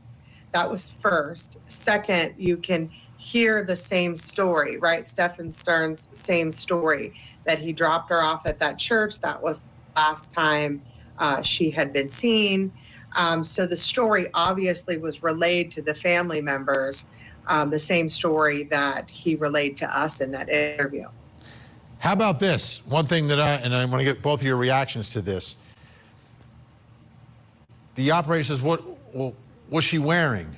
And the caller says, Jen, what was she wearing? And then there wasn't an immediate answer, like they didn't know at that moment. That's what I heard. But my understanding, and I'll start with you, Shannon, is that didn't she tell us or tell someone that she saw her getting dressed in the morning? Was the first initial report to the responding deputy when they showed up, was that she saw her get, and out the door she went to school. So, I mean, maybe there was just a delay in the answer, but I think at that point, if she knew when the deputy got there what she was wearing, she probably knew on the 911 call too. But Ken, what I'm wondering, and yeah, they do say dark green hoodie a little bit later in the call, but what I'm wondering is where's the information coming from? Because the initial question goes right to Jen, and there's not that immediate response. She was wearing, I saw her getting dressed, she was wearing this. That didn't happen. And I'm wondering if someone else is there, like a Stephen Stearns, filling in the details and telling the story. Yeah, it's hard to know just from hearing that. I have to admit, I didn't hear these until this afternoon, so I'm still, piecing it together for the first or second time. The thing about this is these calls are on Monday. I know WFTV interviewed her on Tuesday. So what goes through my mind now that we're a month into this is that, okay, on Monday, this would have been the first time or the first couple of times that she's been going through this story. Later in the week, as she was interviewed by other people, I get the sense that having done it once or twice, you've sort of rehearsed it. And so it's easier to relay the same story. But this was Monday. This was day one. So it doesn't surprise me that maybe Jen doesn't have it all pieced together. She said that she went to the school at 4:30. She corroborated the story about the church in the morning. So she's pretty much on target here. If she indeed is standing next to whoever the caller is, then she's able to relay these things. So, but I would like to know who the caller is, and because I also heard the green hoodie comes in about 2 or 3 questions later. Right, and where's that info coming from? Let's listen to another call because it seems the same woman calls back. Hi, I called not that long ago reporting a missing child. I just wanted to know how long the cops are going to take to get here. Okay, hold on. Let me open up the call and let's see. The call is still currently pending to have the deputies respond out there. That we don't have any available deputies. We still have the call up, though, holding. Okay, so no one's on their way yet? Not yet, no. Does it take long for them to respond to the call? If there's a big emergency in the area and there's no units available, they put the calls on hold. But as soon as one becomes available, they respond to the next pressing call. Okay, yeah, we just need one here urgently. So I understand. We still have the call. We still have the call holding. Yes. Yep, we still have the call holding for them. I'll go ahead and update them with the information. All right, thank you, because this happened very recently, so we just want to get everyone here. She's been missing since 8 a.m., so we want to get everything done as soon as possible to try to find her. I understand. So, Shannon, what time are these calls coming in? That's what we're not sure about because you'll hear another one. There was 3 calls made that day. It's hard to know, and we're still trying to piece together just how far apart the calls were. It appears these were in the afternoon after they realized that she didn't show up for school. Some of that in that third call, you'll be able to kind of piece together a little bit more. But in this call, Vinny, did you see what the caller said, that the last time she was seen was 8 a.m.? So is it 8 a.m.? Is it 8:30? School doesn't start till after 9. But again, there's another time discrepancy about when she was last seen. That caller said 8 a.m. was the last time someone saw her. Right, and someone's got to be giving her the information, the caller. Let's listen to that third call right now. Do you need police, fire, medical? No, it's not a medical issue. We have a missing child since this morning. We already called 3 times. And the police didn't show up yet. Yes, ma'am, I see it right here for you. Yes, ma'am, I see it. Just waiting for a deputy to respond. They haven't come here yet. I'm aware, ma'am. I see it. It's waiting for a deputy to respond. You're waiting for a deputy to respond? Yes, ma'am. And how long more do we need to wait? It's a child missing. I understand that, ma'am, but I'm just not able to give out ETA. I don't know when they'll be there. So how long do we need to wait? This Ma'am, is an emergency. Ma'am, we have the information, but they're trying to get there someone as soon as possible. So this is not important for you guys? Really? Ma'am, we're very busy in the area. Look, I understand they'll be there as soon as they can, okay? Click. Ken, your thoughts? Oh, and then she hangs up. I will say that third call sounds a little the voice sounds a little different than the first 2 calls. Other question that I have. Okay, the family lived in Kissimmee. The school is in Orange County, Hunters Creek, right across the county line. Where were these calls being made, like from a cell phone? And the reason I ask that is that I'm wondering if it was Orange County or if it was Kissimmee, their call center, and whose deputies or officers were responding to this case that leads to this delay where someone calls 3 times. And I'm also with Shannon trying to find out when these calls took place. It sounds like it was in the afternoon after Jennifer Soto had gone to the school 4:30. Did not find her there. She was not there at all during the day. But these calls, while they kind of bring a couple of things into light, also creates a couple more questions. So, Shannon, as we sit here tonight, had any sense from law enforcement how close or how far away they are from charges, from an arrest for the murder of this little girl? How do I answer that, Vinny? I think that in a couple of weeks, we may have some new information on the case. Understand that this is now Kissimmee Police working also with the state attorney's office, trying to go through the case step by step by step. I was told today that they are still working on what they're calling a task list. They're going down that list and checking everything off. Once that happens, they will meet again with the state attorney's office.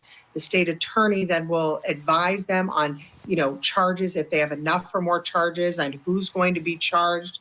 I suspect that the murder charge is taking longer for several reasons. One, you don't want to start the speedy trial unless you have what you need. It's also difficult unless you have the right evidence, if you have video or somebody said who did what. If there were more people inside that house, it's not as much of a slam dunk as you would hope it would be. I know what the public thinks. I mean, I get emails every day and questions every day on this case. They think, listen, it must be obvious. He was just arrested for this.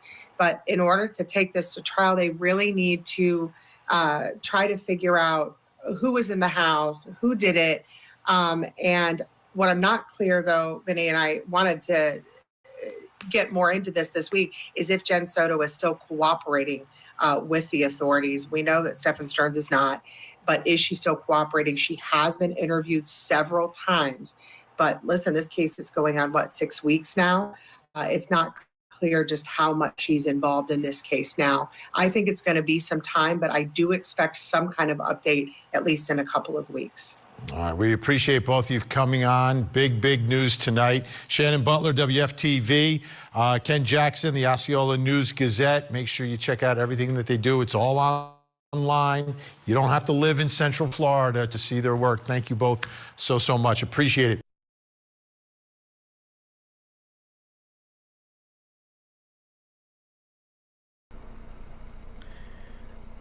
Okay, if anybody wants to figure it out, was trying to figure it out, the last voice on that last call, that was the voice of Jennifer Soto. But then again, you can also tell from both voices how antsy there are to get police to arrive because Maddie was missing. In the meantime, as far as Stephen Stearns is concerned, the date we're waiting on is May 13th. That's when his sexual crimes trial kicks off. So that's gonna do it for this 1 day early weekend rewind for Bethea'S Byte Reloaded. I want to thank everybody so much for joining me. Thanks whoever's in the chat, or thanks whoever's viewing me. Thanks to all who are gonna be viewing the replay. I appreciate all of you. I was looking at my numbers. I appreciate all 560 subscribers. Let's let that number grow, okay? You know how to get a hold of me. If you don't, here's the breakdown. I'm on Facebook. I will have this video posted there at Bethea'sByte.com on at Bethea'S Byte Reloaded on Facebook. I'll have it posted on X, formerly known as Twitter. You can find me here on YouTube. You can also drop me a comment in the community tab because I post often there as well.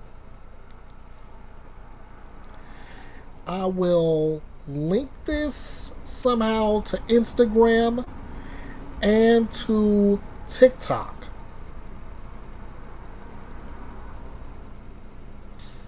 And if you're still trying to get a hold of me, you can always email me at kingofhearts316_09 at outlook.com. Oh, and like I said before, and you can see it scrolling across the top, and I'll drop it here still. If you enjoyed this live stream, you can tip your host. You can hit me up at PayPal, EKB316, Venmo, $EKB316, or excuse me, that's Cash App, $EKB316, and Venmo, EB the Last Outlaw. Nothing obligated, but it's always appreciated. It's all about keeping this thing running. All right, guys, I am done here. Thank you for joining me here at the home for news without the drama, where your opinions matter, for lively debates, your voice is heard, and above all else, justice served. This is Bethea'S Byte, and it's reloaded. Thank you so much. Let's do this again, same time. Hopefully we'll get it back on a Saturday.